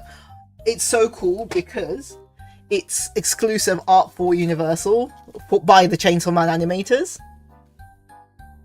So yeah, it's got them like enjoying Universal. It's so cool. Look, and she's eating food. And like they're on Hollywood Dreams, which is one of the roller coasters. Actually, Hollywood Dreams, this ride, they actually had the Chainsaw Man collab, so they were playing Kickback, I think, and also a skit. So basically, you could either opt, because with Hollywood Dreams, this a roller coaster, you can listen to music while the you can listen to the music while you're on the roller coaster, and you can pick what song you want to play on your seat. And you can either opt to listen to Kickback, or there was also a skit that had been recorded by I think the Denji voice actor and someone else, which would go with the music. So I mean, with the ride, so it'll feel like you're you know, I think it was a fight between Chainsaw Man and Samurai Sword.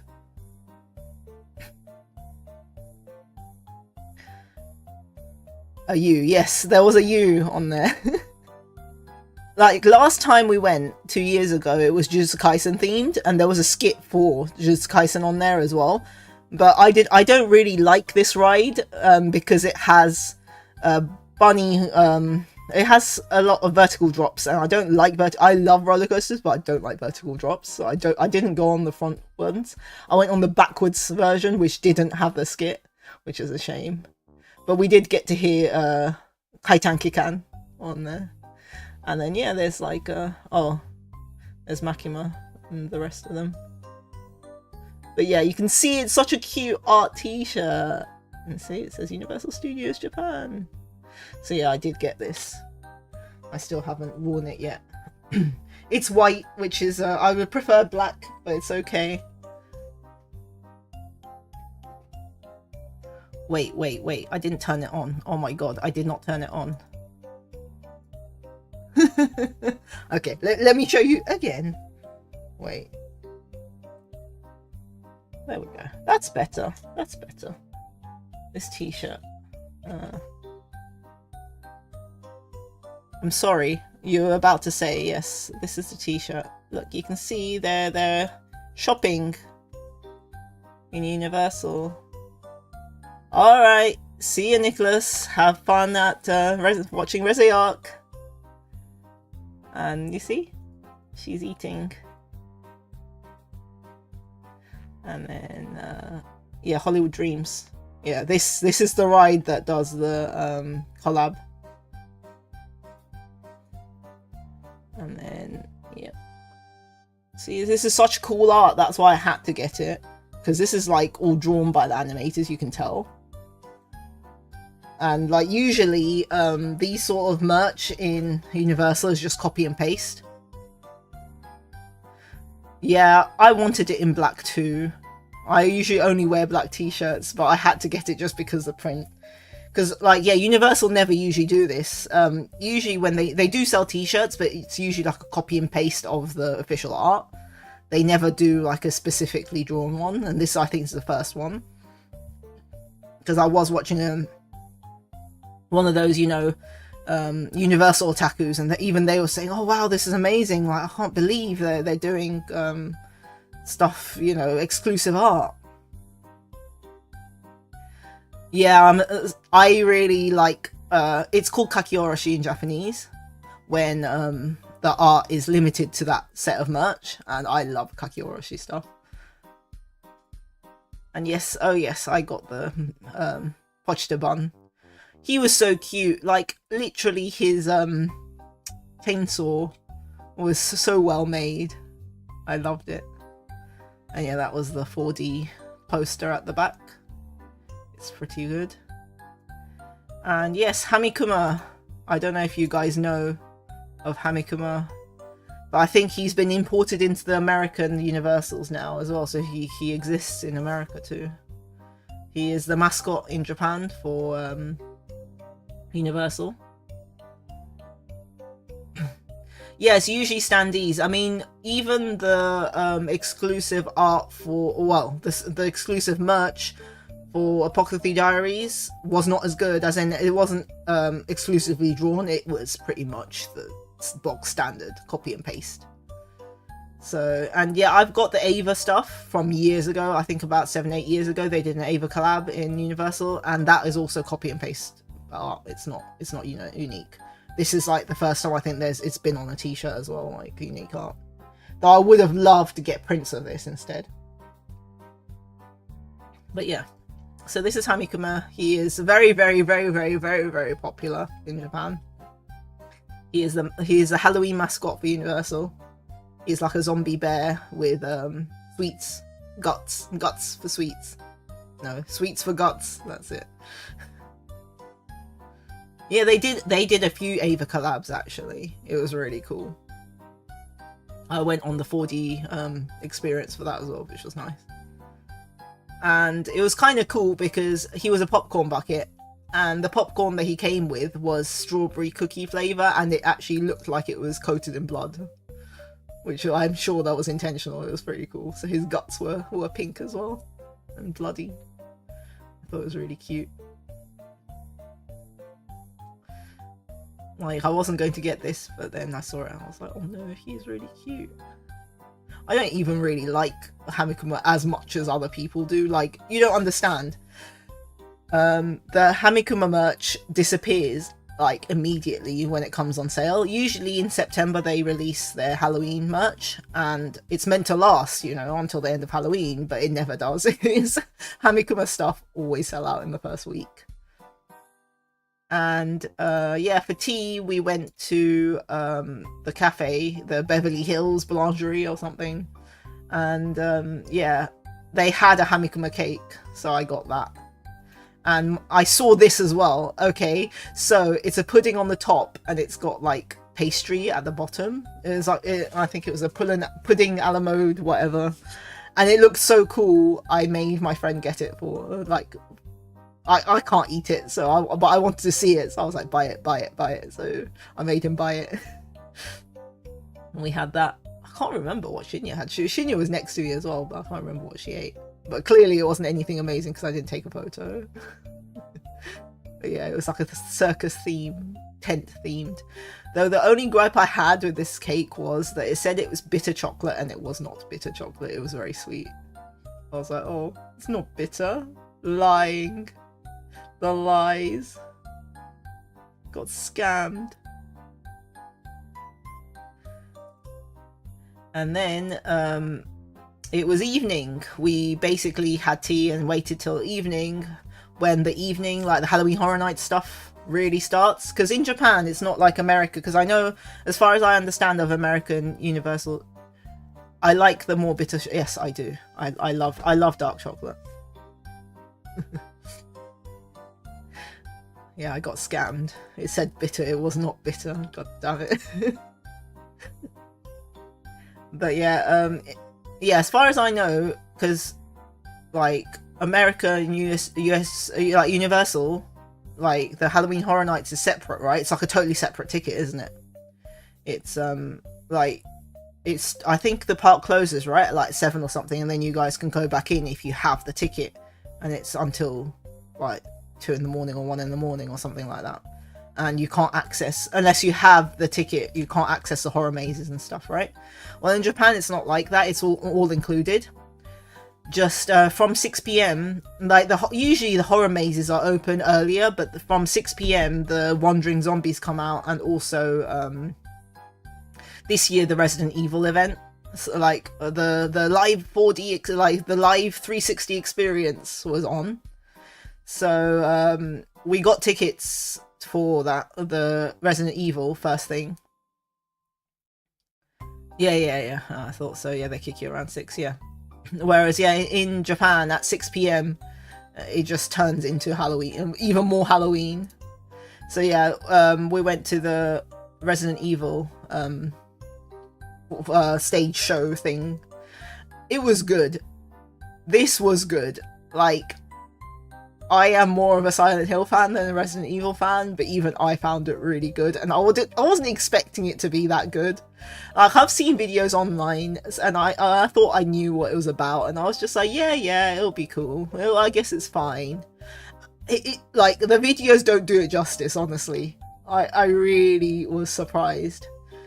And basically, we managed to get to the front of one part, because basically, it's like a warehouse, and the audience are in the middle, and like all the actors are all around you. So we happened to be at the front of one part of the stage, so we got to see a lot.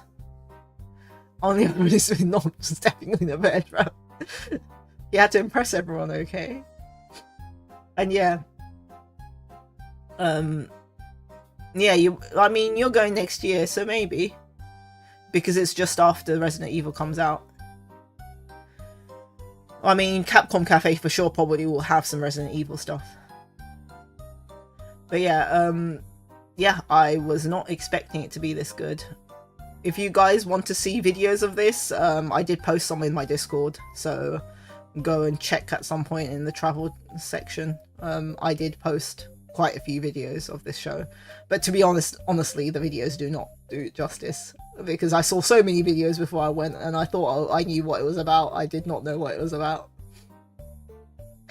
And yeah, when we were in the line, we were warned. We were like, oh, you know, please, you might get wet. Like, we do use water in this, you know, performance. So please, you know, make sure you put some, you know, you put your like, you know, valuables away in your bag so they don't get wet. And we were like, yeah, we're cool. Like, we thought we knew. No, they literally chuck so much water at us. Holy shit. because they were fighting Nemesis, and when Nemesis got defeated, he exploded, and the sheer amount of water that got chucked on us. I was shocked. When we finished, when we came out, I was like, oh, we're so wet. I can't believe we got drenched. And Shinya was like, oh my god, I can't believe it. I didn't think it was this much. But yeah, this was good. This was actually really, really good. They did do an English voiced version as well, but we had to go to the Japanese version because we wanted to have dinner, and the times weren't meshing very well, so unfortunately we had to watch just the Japanese version. But I would have liked to see it in English, actually. It would have been cool. And yeah, so then we looked at all of the wandering zombies. I'm sure some of you heard about how Fish got squirted with a baby bottle by one of the zombies. That was hilarious. I've even got the video footage of it. And yeah, as usual, I camped the toy zombies and I was watching. Yes, the baby. I loved the baby here. She was so cute. I was camping all of those guys and I was just running around behind them. But to this time, it was really bad because they had a new NPC and it was these zombie hunters, and I did not like them. They kept on trying to kill the zombies and I was like, no, that's so evil. How dare they? Can't believe they were killing the zombies. How dare them? How terrible. What bad people. Yeah, so after we looked at the zombies, I know, the poor zombies. Oh, so I felt so bad for them. And then sometimes they would attack the hunters and I'll be like, yeah, kill them, kill him, kill him. I am a spawn camper. I literally stood at the spawn. And luckily there was a toilet there and all my friends were using the toilets and I was just standing there waiting. You know the cat emote I do sometimes, the stare? Yeah, that was me. I was standing there waiting. And I don't know, like, I really like the Universal, like the USJ staff, like, which sounds a bit weird, but I really find them quite pleasant compared to Tokyo Disneyland, because, okay, like, of course, all of those sort of places have really polite staff. I don't know, I just feel more comfortable with the USJ like stuff. I think they feel more natural and I like them. Whereas, like, I don't know, Tokyo Disneyland people they don't feel real. You know what I mean? They feel a bit NPC-like, and I don't know, it feels a bit uncanny valley. Whereas, yeah, the Universal people are, like, super nice and really, I don't know, I'm super introverted and I don't like talking to people I don't know that much, and I get scared, but, and I get a bit shy, I suppose. But with the Universal, I don't know, I feel comfortable around, the Universal staff, so I guess props to them and whoever trained them. They're very good. Oh yeah, they did have. Oh yes, that is. You see, I have watched Spy Family, but I'm not such a big fan of it, so I didn't really take any photos. But actually, they had a ride. They had a whole ride for Spy Family, which was the 4D ride, and they had a collab like in the other restaurant. Oh yeah, yeah, because I didn't show you for Finnegan's. They had the place we had for lunch. They had the Resident Evil collab there. So some of my friends were getting like the drinks and stuff. So yeah. What was I going to say? Yes. So and then after we looked at the zombies and we had enough and people were, falling asleep, we went for dinner. And we went for kushikatsu. And it's like a do-it-your-own kushikatsu shop, where basically it's like a buffet bar and you pick all your ingredients you want and then you dip it in the batter and then you put the panko on top and then you fry it on your table. There's like a pot of oil, like hot oil. It's really tasty. It was nice. We had fun. Oh yes, of course, everyone was flagging by this point. because this was probably about 9 or 10 p.m. and we had been up since like 5 in the morning, so everyone was a bit floppy.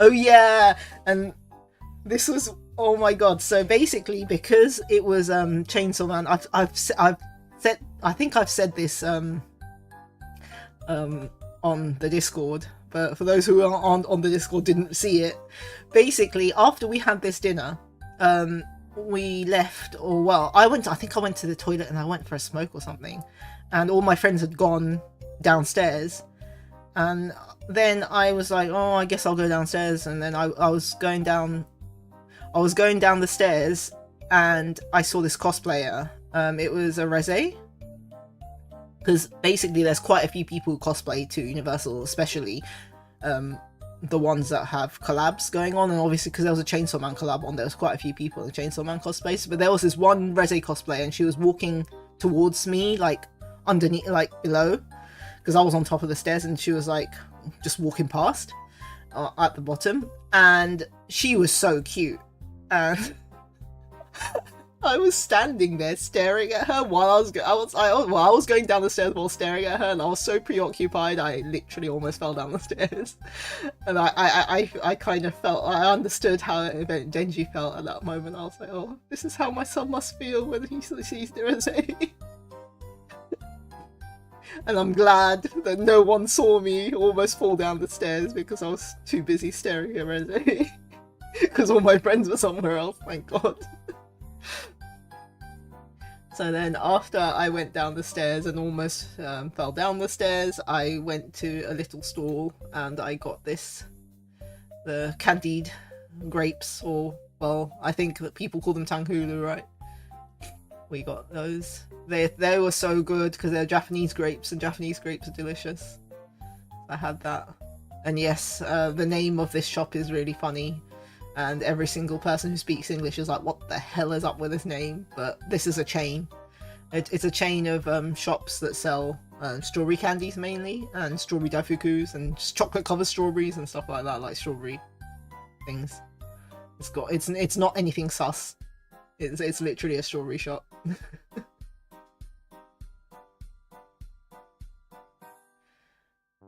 Yes, that was that day. And then I don't know, what did I do? Oh yeah, I should probably be looking at, oh, where's my notes? Oh, there's my notes. You know what? I had my notes the whole time and I didn't even look. Oh yeah. And then the next day we went to Expo Park, and the reason we went all the way to, because Expo Park is quite far, is Godzilla still there. Godzilla is in Shinjuku Dev and High Dev. But yeah, we went to this place called Expo Park. It's quite far away. It's where the Osaka, the World Expo was held recently. But the reason we went there is because they have a KFC buffet there. It's one of the few KFC buffets in the whole world, I think. And even in Japan, there's only a few. And one of them's there. So we specifically went for the KFC buffet. Yeah, guess what? It was closed. It was closed for like a week. Yes, KFC buffet, I know, Meow, it's your dreams. I was so sad. Everyone was gutted. Yeah, the thing is, with the good thing about the KFC buffet is, in the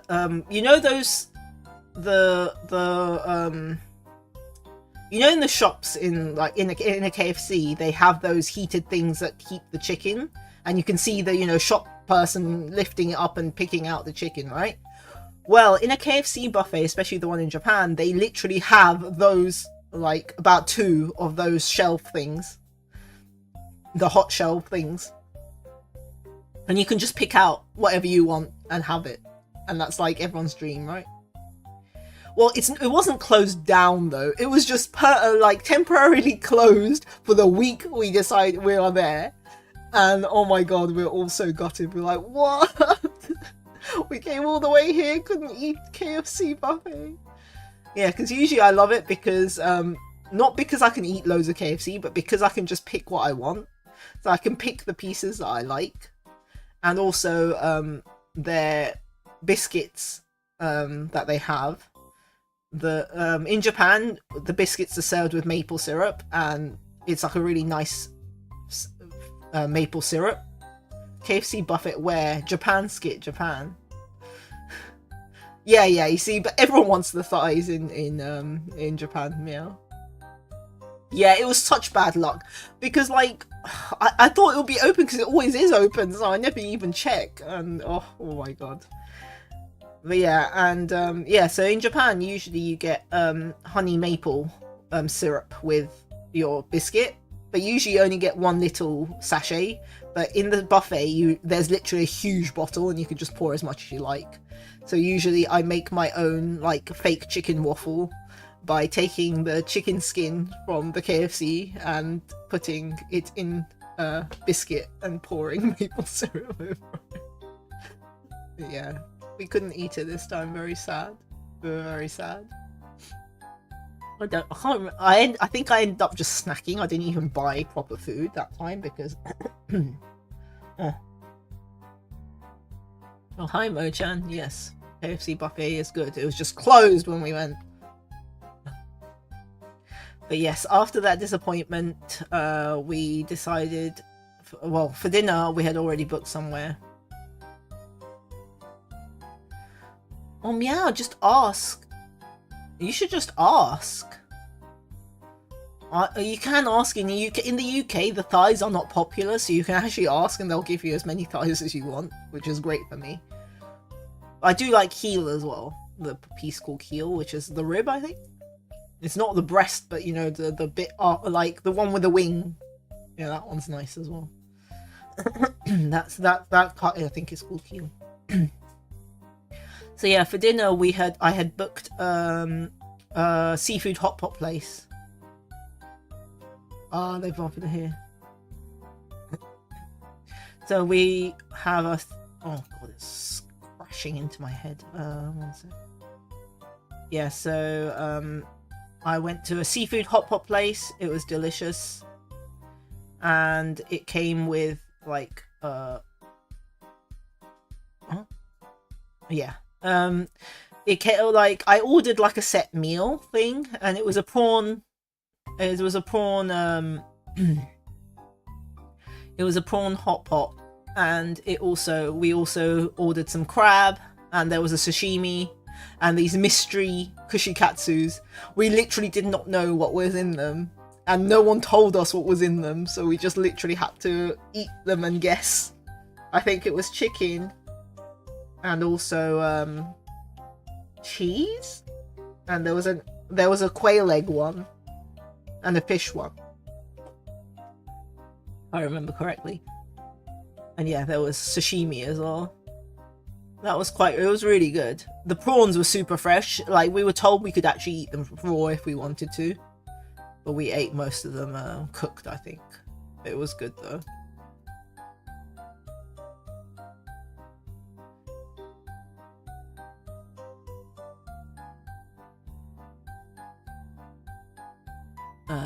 One second, and then I guess I didn't show. I didn't seem to add it. Let me try and find what I made afterwards with it.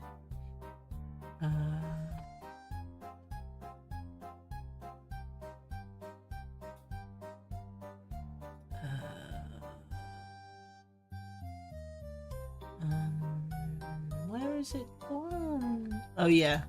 This is what we made afterwards with it. When we finished, basically, as we were eating all of the crab and stuff, I was chucking all of the shells back into the soup so that it would make a really nice, like, broth.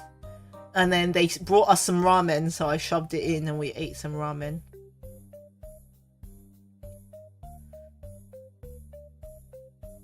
You like squid? Tentacles are great.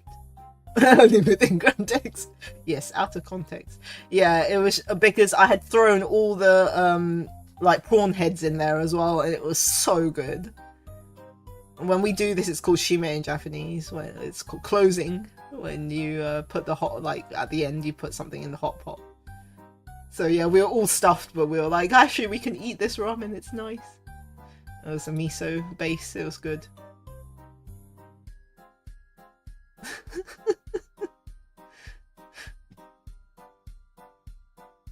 Tentacles are good. Oh, they're called gesso in Japanese, the tentacles of anything. I don't know. I don't really like prawn and, I mean, no, squid and stuff. Legs? Like octopus as well? I'm not such a big fan, to be honest. Yeah. So yeah, that was the end of that day.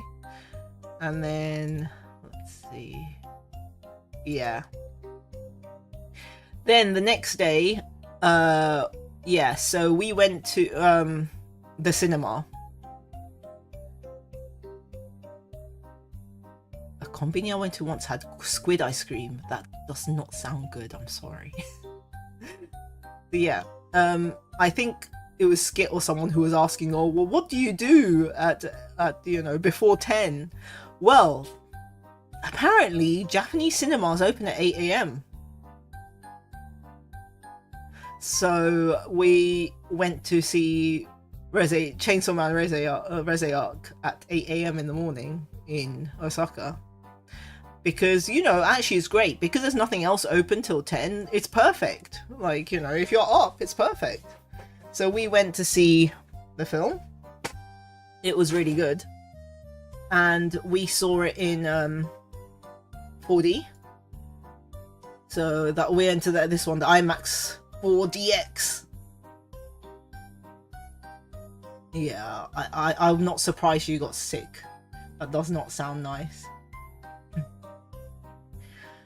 So yeah, we went, like, this one, though, this was not in English subs, it was just Japanese. So basically me and Shinya, who could understand Japanese enough, and also the other girl was like, I don't care, I'm going anyway. So we went together. It was good. This film needs to be in 4D, I think. Like, I don't know, maybe it's a bit of a spoiler. If you had not seen Reze Arc, I don't know, mute me or something. But yeah, like, because 4DX doesn't just move your seat around, it also sprays shit in your face, and also the smell of stuff. You can smell things. So they do scented. So, like, you know the scene where Reze gives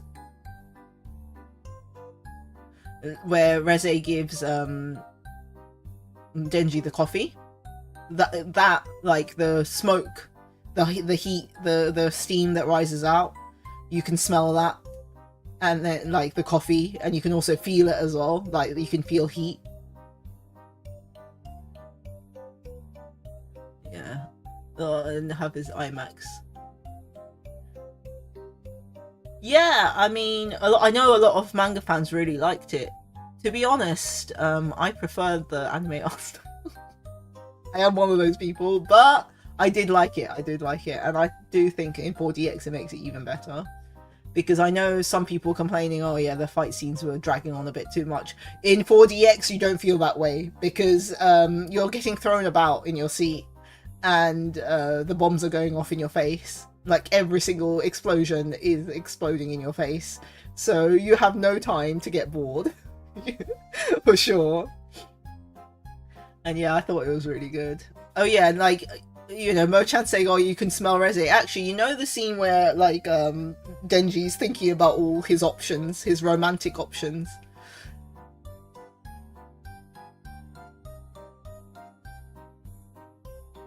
Yeah, I don't think they dragged it on, but, you know, I've seen some people complain that it was a bit dragged on, but yeah, you know the scene where he's thinking about his romantic options, and, you know, he's like, oh, you know, Angel's apparently a guy, so I guess not him. That scene smelled like perfume, so you could actually smell Reze, I suppose. You could smell something flowery, which was pretty nice touch. Maybe I was also busy. You know what? the thing is, because you know I'm a huge fan of Maximum Hormone, and that scene had the new versions, the new version of their song for Chainsaw Man. So I was desperately trying to listen to the new part of 70 million centimeters or whatever it's called, while getting thrown around and bombs blowing up in my face. It was very chaotic. Those powers parts smell like a clogged toilet. No, they were not that creative. Though it was cool because whenever Beam was under the water or under the ground, you could feel it on the seat. You could feel the bubbles, like there was something pushing up against your seat. And so you could hear him just like swimming around, or feel him swimming around, which was kind of cool.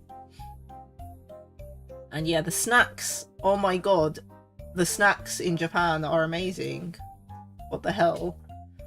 Like, okay, the thing is, even though I'm Japanese, I've never been to a Japanese cinema just because there's never been any need. As you know, I don't watch many films, and there was never any film out when I was in Japan that I really wanted to go and see, so I had never been to a Japanese cinema, but this time I was like, yeah, I'm definitely going. And yeah, the snacks are so good, oh my god, what the fuck. So this first time round, I got truffle popcorn, like truffle butter popcorn, and also the hot dog was what was it? Beef stew topping, a beef stew topping hot dog, and yes, I got an icy, which is not sugar free. God damn it! Unlike, you know, the UK ones, which are sugar free now. How disgusting! Yeah, well, UK showed it in 3D, right?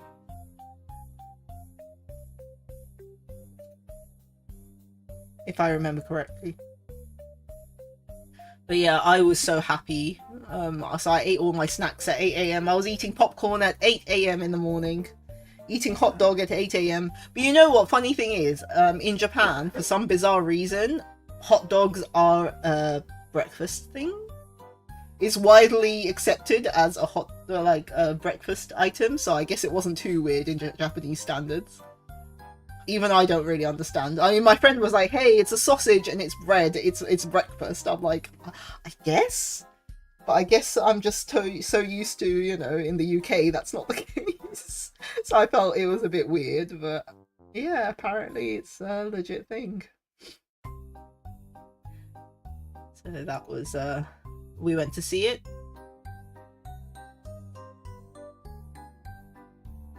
Was normal rose hit. You saw Godzilla and One Piece Red in cinemas in Japan.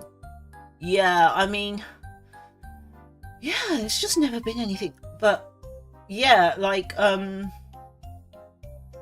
it's been too long since I had theatre snacks. You know what though? I don't have theatre snacks in UK because they don't even have popcorn machines in England anymore. Like, at least in London.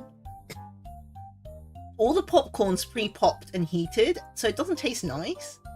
Whereas like the Japanese ones are freshly popped.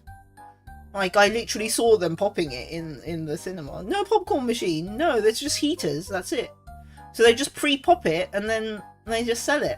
No, so they open the packets and just heat it up, which just tastes disgusting. So that's the reason I don't buy it anymore in England. If they brought back popcorn machines, I would totally buy some popcorn. I know.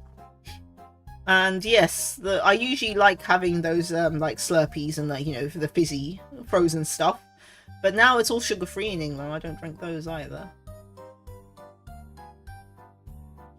I have a running joke where I try and walk in with bigger and bigger meals. The staff of the cinema are like, what the fuck? Well, I mean, in the UK, you're allowed to take in meals now, right? Well, maybe not meals, but you're allowed to bring in food. London has been dumbed down. You go outside London, cinema is fine. Is it fine? Okay, so outside London, do they have popcorn machines in the actual flipping cinemas? Because that made me really angry. I'm up to a KFC bucket. Oh god, let me get rid of that bot, one sec.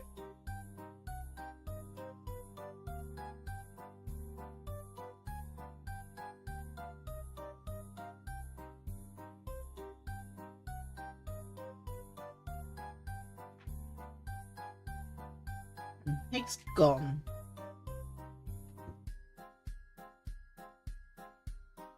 Well, in the UK, you're allowed to take it. Oh, it's a private cinema. Yeah, it's not an Odeon or something. I'm talking about Odeon and shit. They're horrible. You're trying for a roast duck next. Why, Dev? Why would you want to eat a roast duck inside the cinema? That's bizarre. I did bring in my own popcorn last time when I saw ᕐAIDS, you know, the gays arc film.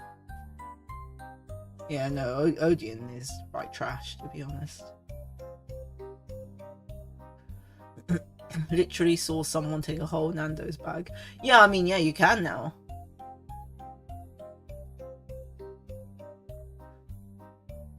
Genesis in Mile End. Yeah, I think so. Basically, maybe the private ones still have. But, yeah, for sure, like, View and Odeon do not have fresh popcorn anymore. And that makes me very, very sad and angry. And that's why I refuse to, buy theatre snacks now. Or film snacks. But the Japan ones made me, you know, restore my faith in cinemas. It was good. So yeah, it was great though. 8 AM cinema, it's actually great because then by 10 you're done. You've watched a film and it's 10. Shops are open. It's great. The Yaoi arc. Yes, it was, yeah, the ᕐAIDS Yaoi arc. So yeah, and then after we've watched the film, I think it was like for lunch, we went to the Chainsaw Man Cafe. So we went to the Chainsaw Man Cafe. However, the savouries, it was a Makima dish. It was the Makima Date Day pasta, and I didn't want that. Shinya got it, but I didn't want that, so I didn't buy it. So, and I basically bought my ᕐ၈is. I literally bought both the drinks and both the desserts, and they were both desserts, so I ended up with 2 desserts and 2 drinks. You're watching the... Oh, you must be watching ᕐAIDS 0, maybe? Because 0 came out, came out as a film in Halloween in Japan. So maybe that's the one you're watching. Though I know they're doing the preview for the next season as well, as a film. But yeah, this was good. I did like it. I really did like it. The waffle was apple, and it had cardamom, and I fucking love cardamom. And it had like a raspberry sorbet and a strawberry milk sorbet. I mean, ice cream on top. It was really nice. And yeah, the heart was cool because you could literally pump the blood into the heart. And then yeah, I had feels because I bit into the heart. I was like, oh, let me try the heart. I want to try the dingy heart. And it didn't taste of anything. And I was like, oh, it doesn't taste of anything. And then I thought about it. And I was like, oh, the symbolism. They probably didn't flavour it on purpose. Oh, yeah, the Cullen game. Also, that Mo-chan, that's probably the recap plus the first episode of the new season.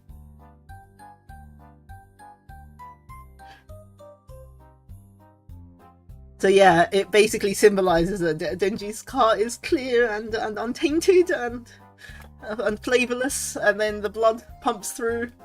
I was like, oh, that's what it means. And then yes, I got Beam's parfait as well because Beam.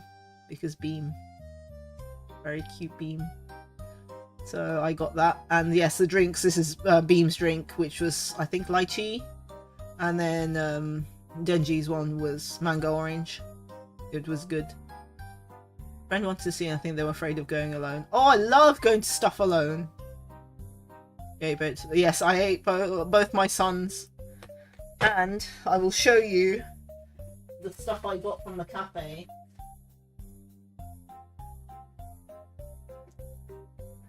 Let me remember to turn on my camera this time. Yeah. So I got this standee. Yeah, so the merch situation in this place was dire as well. They literally had they barely had any standees. They had Denji and they had Makima, and that was it, I think. Oh, they might have had Aki, but that was it. They didn't have Beam. I really wanted the Beam one, but I couldn't get the Beam one. And then also I got the coaster. I say I got it. One of my friends got it and gave it to me. That's a great thing about going with loads of friends. You can pull whatever. So I got the Beam because I didn't get the standee. God damn it. And then I also got some blind bags from there. And this was the exclusive for this cafe. And I really wanted Beam's one for this as well. But I bought... Right, so when I got there, there was only about 5 or 6 of these blind bags left. And I was like, okay, I'll buy 2. I bought 2. They were both Aki. No! However, the other girl, the third girl who came with us, she's a huge Akiyoshi. So she bought both of them off me. And she was like, and I had already left the cafe at that point because basically to be able to buy any merch from this cafe, you had to leave. So I ate as fast as I could because I knew there was only a few blind bags left. And because I wanted to grab the blind bags, so I paid as fast as possible and got the blind bags, and then yeah, they were Aki, and you weren't allowed to go back and get more either. So I was like, oh no. And then I messaged her because she was still eating, and I was like, oh, could you get me some, like, get 2 blind bags yourself? And she was like, yeah, all right. But unfortunately, by the time she got to the till, apparently there was only 1 of these left. And yeah, she opened it and it was Denji, and I was like, yes, at least it's one of my OGs. So, yeah, it's really cute. Look, see, Chainsaw Man Cafe. But really, I wanted the Beam one. It's a shame. But yeah, there was no more merch left. Like, holy shit, what's going on?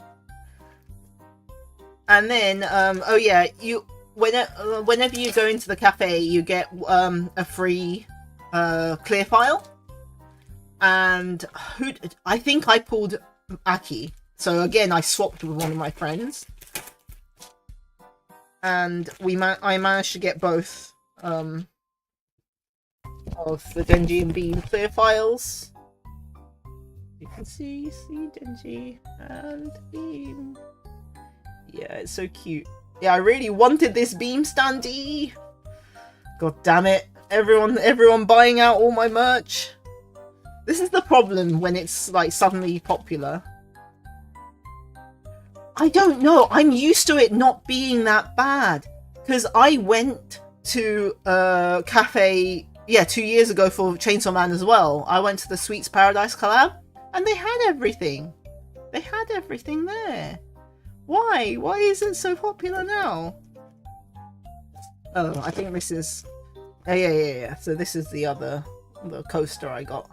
I'll put it in one of those plastic things later. So cute. These are the things I got in there.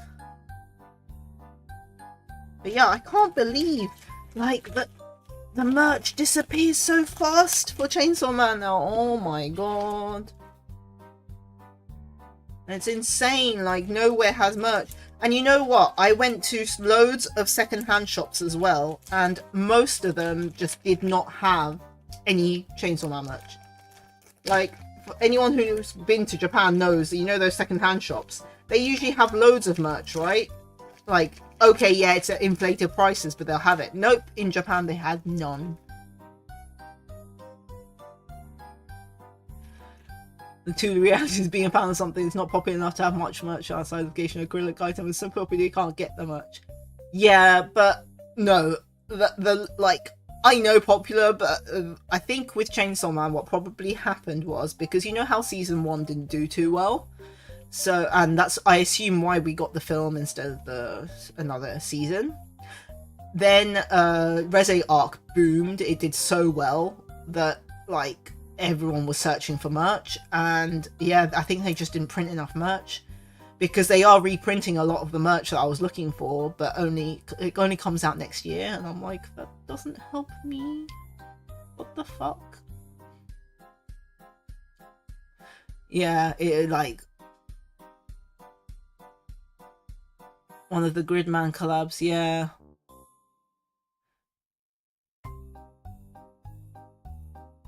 I think yeah, Rezeark boomed in the World Cup to Pascal. Well, we all knew Rezeark was going to do well, so like I don't know why Mappa didn't have faith and just do a season 2 the Rezeark, but you know, whatever.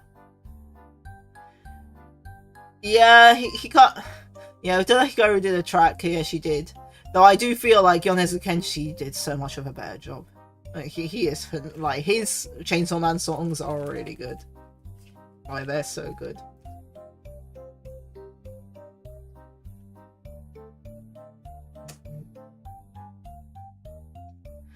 Yeah, but well, like, to put it into perspective, I've been to Japan when Jujutsu Kaisen was at the height of popularity, and yet, like, you know, if you went to a pop-up shop, yeah, there might not be stock. However, in second-hand shops, it was flooded because obviously people sell it to try and make money.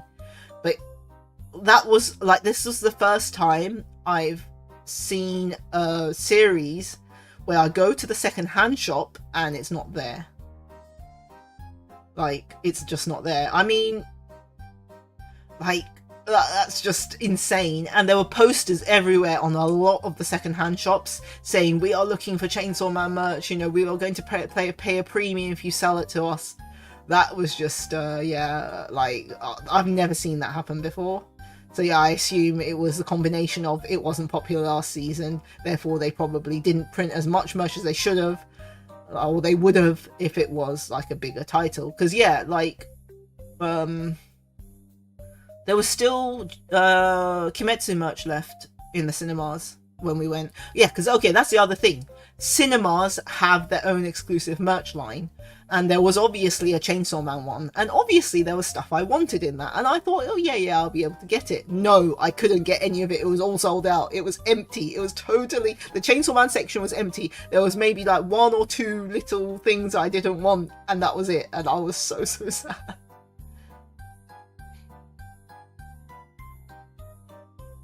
Oh yeah, they had a lot of ghetto stuff. Too late, I pre-ordered so much Reze stuff, I'm going to physically choke on it when I eat it all, so no one else can get at it. Well, Chad, did you pre-order the figure of Reze, the noodle stopper? It's super cute. I don't like Reze that much, but even I thought it was cute. So yeah, like, I did find it really unreal that even the second-hand shops didn't have it. But so yeah, I couldn't even throw money and get it, you know, which is unreal. Usually you can. Oh yeah, while we are at also Shinya, the noodle who? I am looking. The what? Yeah, there's a noodle stopper figure for her coming out. Oh, did he show you the sense? But yeah, Shinya was nice because, you know, she's very much into trading card games, whereas I'm not that much. Though I do like collecting cards of the characters I like. She saw these and got them for me. The best ship. I do like it. I really want the new cards that are coming out for them as well, but I think that's a box set exclusive, which was really sad. Yeah, she was like, oh, do you want these? And I was like, yeah, and she was like, okay, I'll get them for you. Oh, she's so nice. You did order a Reze Nendo. Oh, the Reze Nendo's super cute as well. Yeah, so she got me those 2 cards. It was really cute. And they're so cheap as well. Look, 60p and 40p. She was like, do you want the shiny or not? I was like, no, to be honest, I like seeing the art, so I prefer them like this. And then flashback to the random Mika Orga moment incest, right? You know, the new card that's coming out is literally that fist bump. And that's why I want it. I really want it. Yes, Mika deserved better. Yeah. It's okay. He's with his boyfriend. It's fine. They're happy together. Oh yeah, and then I think it was the next day after that, the mofufus that we call them were coming out. It's these things. Look at how cute he is. It's basically a bit like a Labubu, but 100 billion times better. Isn't he adorable? Oh, look at him. So yeah, these were coming out, and I knew that they were going to be super popular.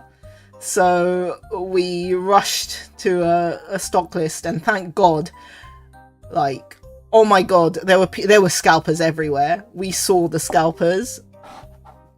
There were these guys on their phones with like low list of stuff they need to buy, and we were like, oh no, there's scalpers. And basically it was in a shopping center, or well, a department store, so the doors to the department store only opened at a certain time, and we were queuing, and yeah, there was a guy in front of us who was a scalper, and then but we basically had to race down the stairs and like round to the actual shop. So we ran walked as fast as socially acceptable. He's cute, isn't he? I love him. Oh boy, hi Igneous. Yeah, so we rushed, and yeah, I kid you not, these went so fast. We bought a whole box because all our friends, like on the trip, basically most of them wanted one. So we bought a whole box of, I can't remember, is it 8 or 10 or something, and then we split it so that we were guaranteed to get what we wanted. So yeah, I wanted the shark one, so I got the shark one. Isn't he cute? Oh my God. Adorable. I love this artist, by the way. She's called ᕐญ่, and she just draws cats. And I followed her since, like, you know, now this is going to sound like I'm flexing, but I've literally been following her since she was like the tiniest artist on Twitter. And I remember her saying that her dream was to become a famous artist, and she has. I'm so happy for her. I'm so happy for her, because like, I never thought that, you know, she would be this successful. Like, literally, when I first started seeing her, I think this was about 6 or 7 years ago, I found her on Twitter.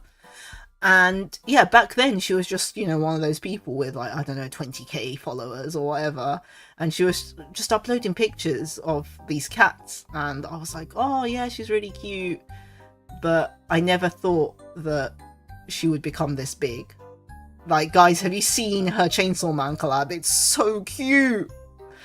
Like, I thought I was dreaming when I saw that. Like, holy shit. Because yes, so I've liked ᕐญ่since back then. What would that even look like? Well, guys, you've seen the Junji Ito collab, the new one, right? It is Sanrio, then part 2, the Garu Tomie edition. It's super cute. Where is it?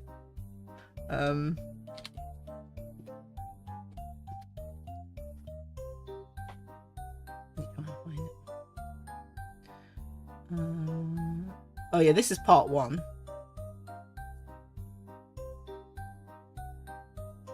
This is part 1. Yeah, you haven't seen the Hello Kitty Tomie?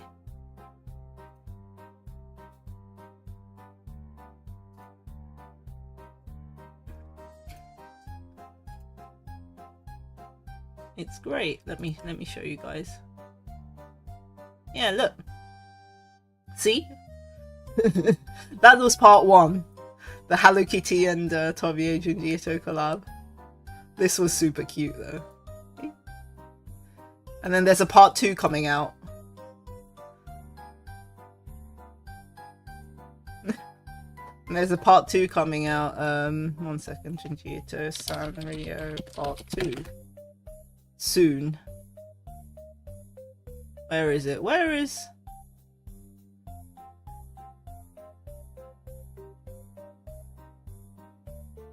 I don't know. Oh yeah, here. Oh no, that's not it. Sanrio. Because I think that was a Kuromi collab.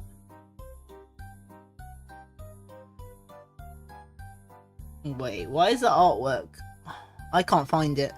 But yeah, there is. Oh yeah, yeah.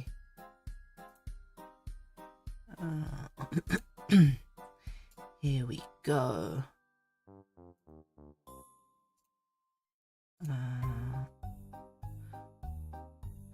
Yeah, so part 2 is Melody and Kuromi. And it also does have Meow's favorite character. What's his name? ᕐ瞳.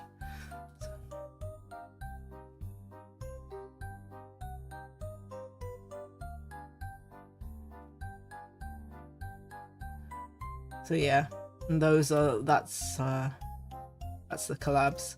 But yes, Mofu-san, I've literally been loving her art since she was a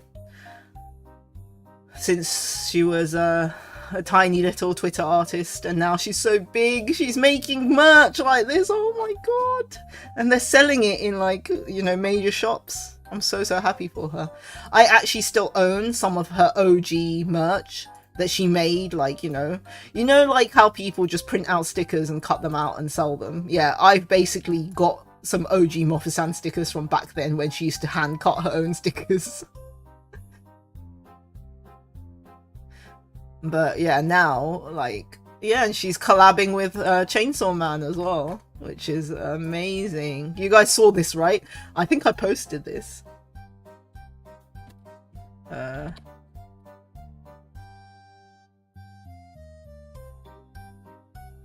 It's so cute. I pray that this is going to be a merch line. If it becomes a merch line, I am going to be so happy.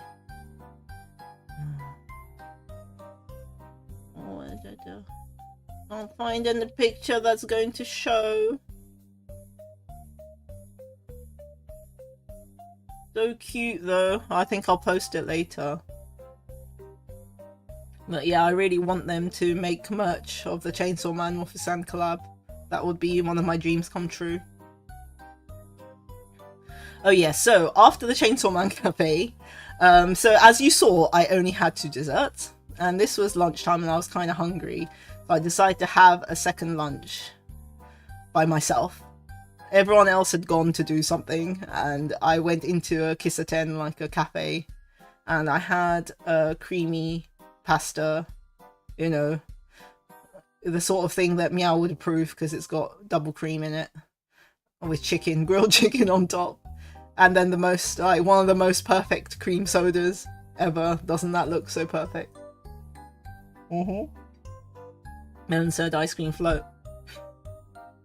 I had to pay extra. I had to pay an extra 60p for it to be a melon soda, but no, it's melon soda ice cream float. It always is. If it's green in Japan, then it's definitely probably melon soda. Yes, it's very legit Italian food. It was delicious. And while I was stuffing my face with this, Shinya and the other girl walked past and was watching me from the window, going, what the hell? You're eating again? Because yeah, they had actually eaten savouries in the Chainsaw Man Cafe, but I hadn't, so... All I know is Midori equals green equals melon. yes. Yeah, the liqueur Midori, right? Yeah, no, I used to love it when I used to be able to drink. But yeah, in general, most green things in Japan are melon. It's safe to assume it's melon. Whereas in the West, it's usually apple, right?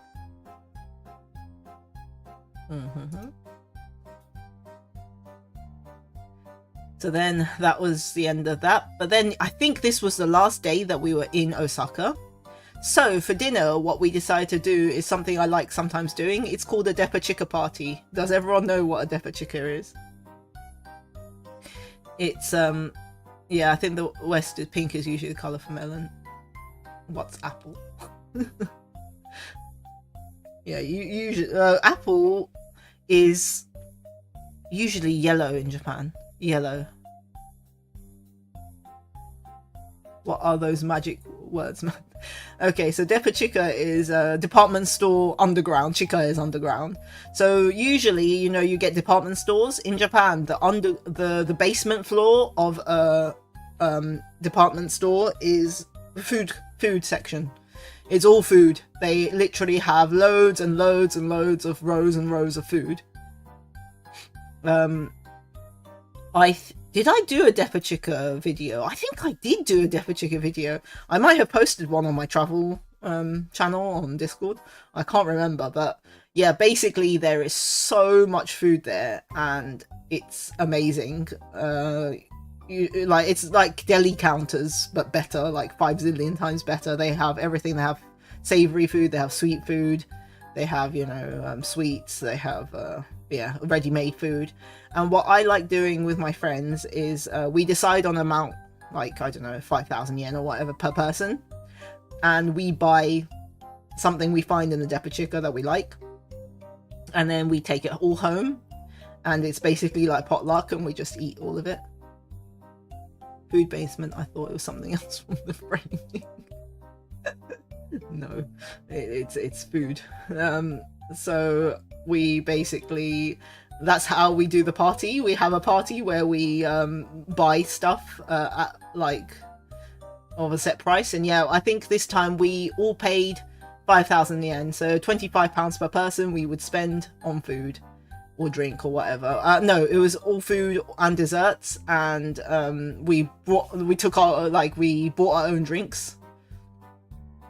So this is how our Depa Chica table looked, with 5 people. We were 5 people worth of food, and yeah, so one guy bought KFC. He just bought 5,000 yens worth of KFC, and another guy he bought just because this is when the other our third guy wasn't here. He joined us later on. And yeah, one other guy, he just bought pizza, so he went to Pizza Hut and bought some Japanese authentic Italian pizza. And yeah, so I bought some Wagyu sushi. I also bought, you know, the side salads that you can see at the bottom. And what else did I buy? I bought something else. Oh yeah, the pork or something like that. And then Shinya, yeah, Shinya's chaos cat self, she went and bought like a whole tuna block. Can you see the red stuff? Okay, that's cut up. I made her cut it. It was a huge block. It was literally one whole block of sashimi that she had decided that you know, was worthy of the feast, and she just put it on the table, and I was like, Shinya, we can't eat it like this. And she was like, yeah, you bite it. And I was like, no, you don't bite it, like, just go and cut it up. So I made her cut it up. So she begrudgingly sliced. This was medium patty tuna, and it was delicious. Yeah, she really did want to just chew on it, you know, like how, like that, you know, the video of that cat just biting into the fish. Yeah, that was her basically. And then she also bought some mackerel sushi that she basically ate all herself because no one else wanted it.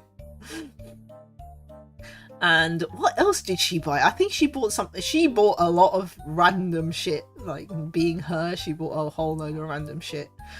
And yeah, like, this was the close-up of the KFC, because yeah, the guy was like, we didn't get to eat KFC, so I'll buy it. So he bought it.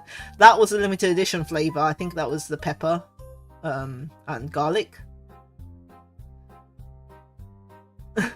Eating one whole tuna. To be honest though, okay, to be fair, that tuna sashimi was delicious, and it was probably the first thing to go, because this was a lot of food for 5 people, and we didn't finish most of it, but we did finish the tuna. That was one thing that did go.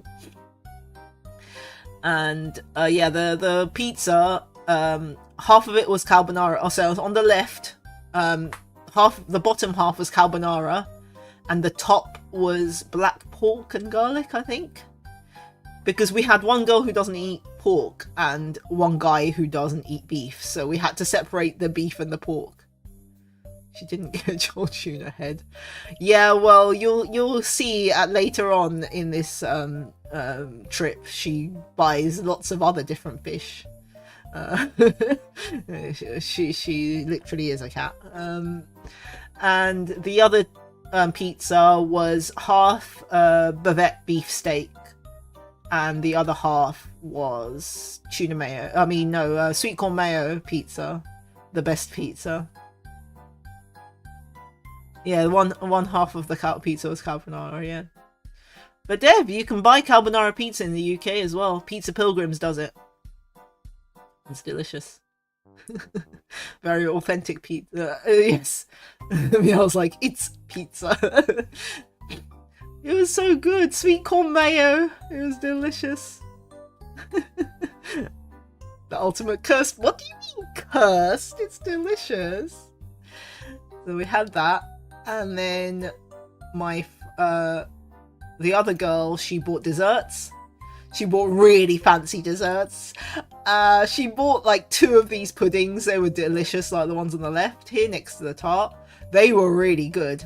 They were super creamy, and the caramel sauce was nice and bitter. It was so good. And she also bought these really fancy tarts, and also a Mont Blanc, which is a chestnut cake on the top. And I think this was a sweet potato tart or something as well. And the blueberry tart and the grape tart. Yeah, she bought all of those. Because, yeah, I mean, I think this is about 5,000 yes for the food. But yeah, we were stuffed. All of us were so full. And there were so many chips. I don't know why there was so much chips. And the Japanese chips aren't that great either. So we were all leaving them. But yeah. This is a good idea, guys. If you ever go to Japan with your friends, you should do a Defuchuka party. It's great. You would devour sweet corn mayo, but it sounds demonic for your stomach. It's delicious. I don't know why people are knocking it. It's so good. My friend used to work for the outdoor pizza pilgrims I used to take in random topics. Yeah, they do a carbonara though. It's good. But yeah. So, and then basically your New York vacation was like $50 just to go to a cafe. Yeah, right? No, Japan's so good with their prices. Oh my god, I have to tell you guys. Today, I went to McDonald's in UK, in London. And I had their limited edition, because at the moment I think McDonald's are doing like some promotion for where they sell other countries' dishes or something. And it seems on budget funding, ignoring the flight cost. Well, yeah, I mean the flight, as long as you pay for the flight, the rest is okay. I mean the hotels, I do admit, compared to the rest of East Asia, Japan's fucking expensive for hotels. They are expensive. That's why we always use Airbnbs, because hotels are pricey. But like the food is really cheap, especially with how cheap the yen is. You nearly booked a day trip in January.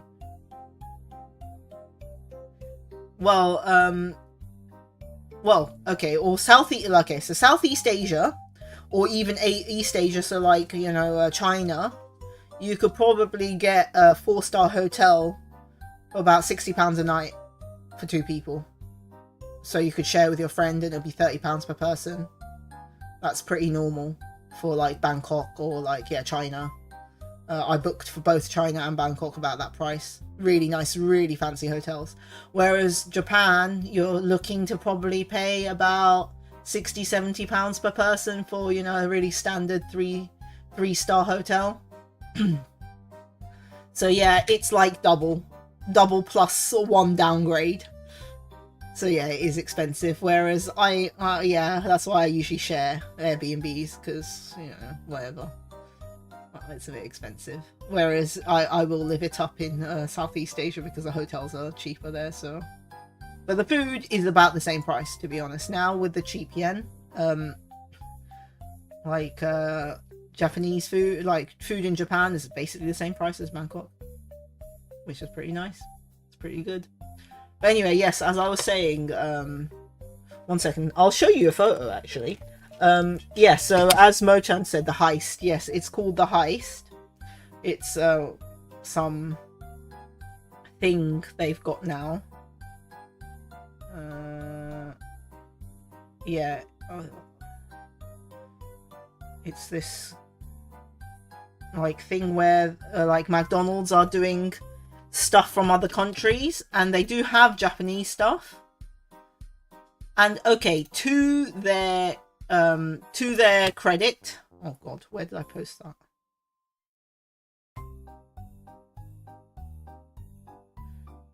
Okay, to their credit, the stuff they have for Japan is legit Japan stuff that is limited edition to Japan.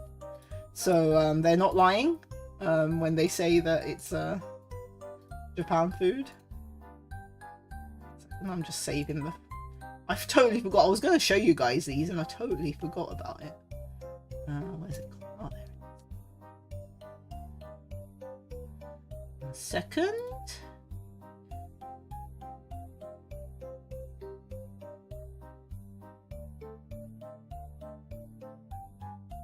Okay, and then...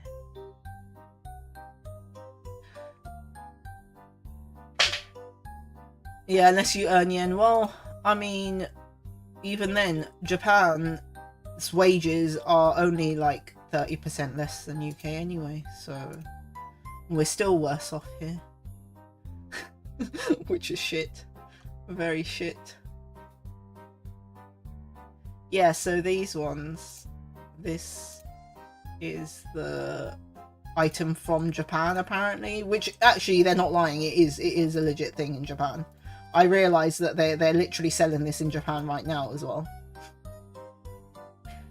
However, this is what, 6 chicken nuggets? 6 chicken nuggets in Japan is 300 yen. This was £6.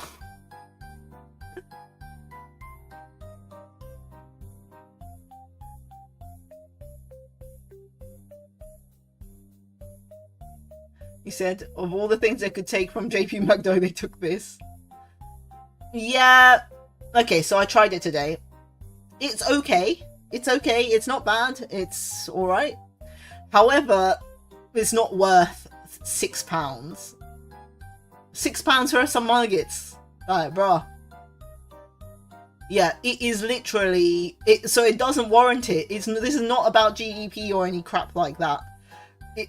Like, it's £1.50 in Japan to buy 5 nuggets. Why the fuck is it £6 in England? Like, you know, and our wages are only 30% higher, so GDP wise we should only be 30% more expensive than Japan, but we're not. Yeah, nuggets, these were expensive, and the garlic soy didn't really taste of garlic, and it didn't really taste of soy. It just kind of tasted like mayo. But yeah, I mean, admittedly, they weren't bad. And yes, they are a legit item. They are actually selling them right now in Japan as well. The black pepper and garlic flavour. But I think they're crispy strips in Japan. But yeah, still, same whatever. So to their credit, it is legit. However, is it worth it? Probably not. Probably not.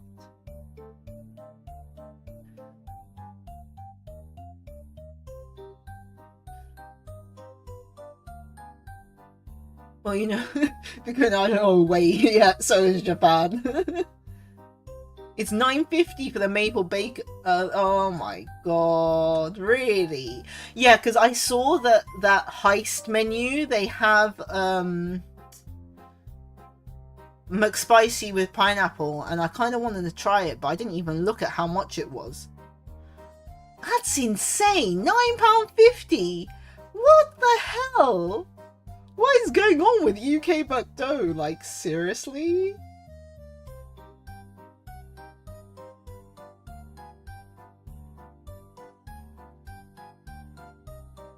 Yeah.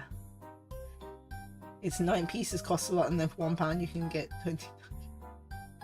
Yep, you can. Was it underwhelming? Oh no. No, I want to try the McSpicy with pineapple. Oh, you don't like pineapple? What? Cooked pineapple's delicious. I don't care what anyone says.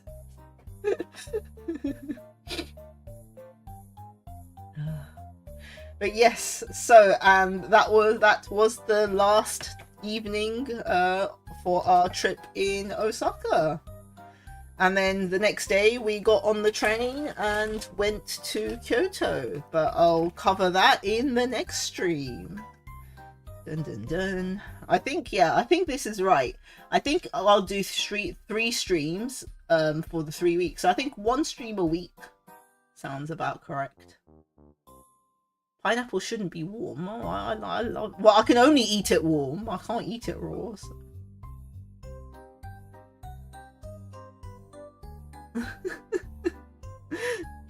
So yeah, next week I'll do my second part of this, which is which will be Kyoto and Nara, not Nara. What the fuck am I talking about?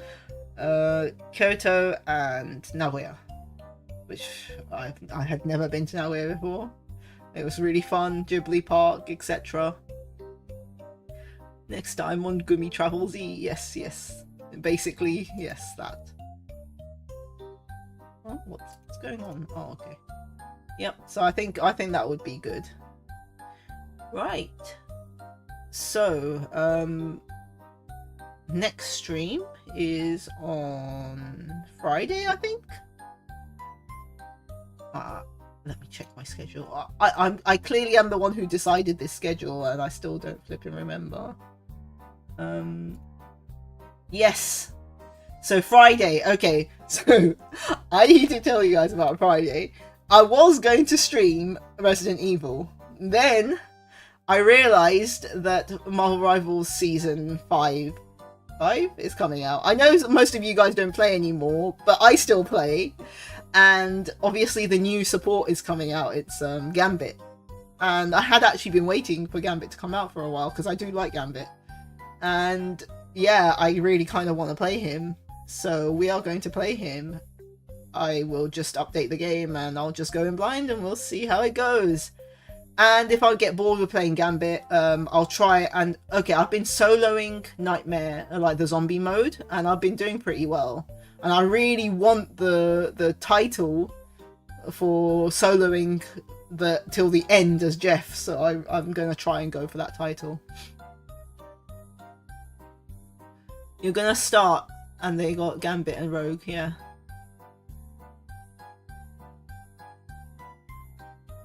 So, I'm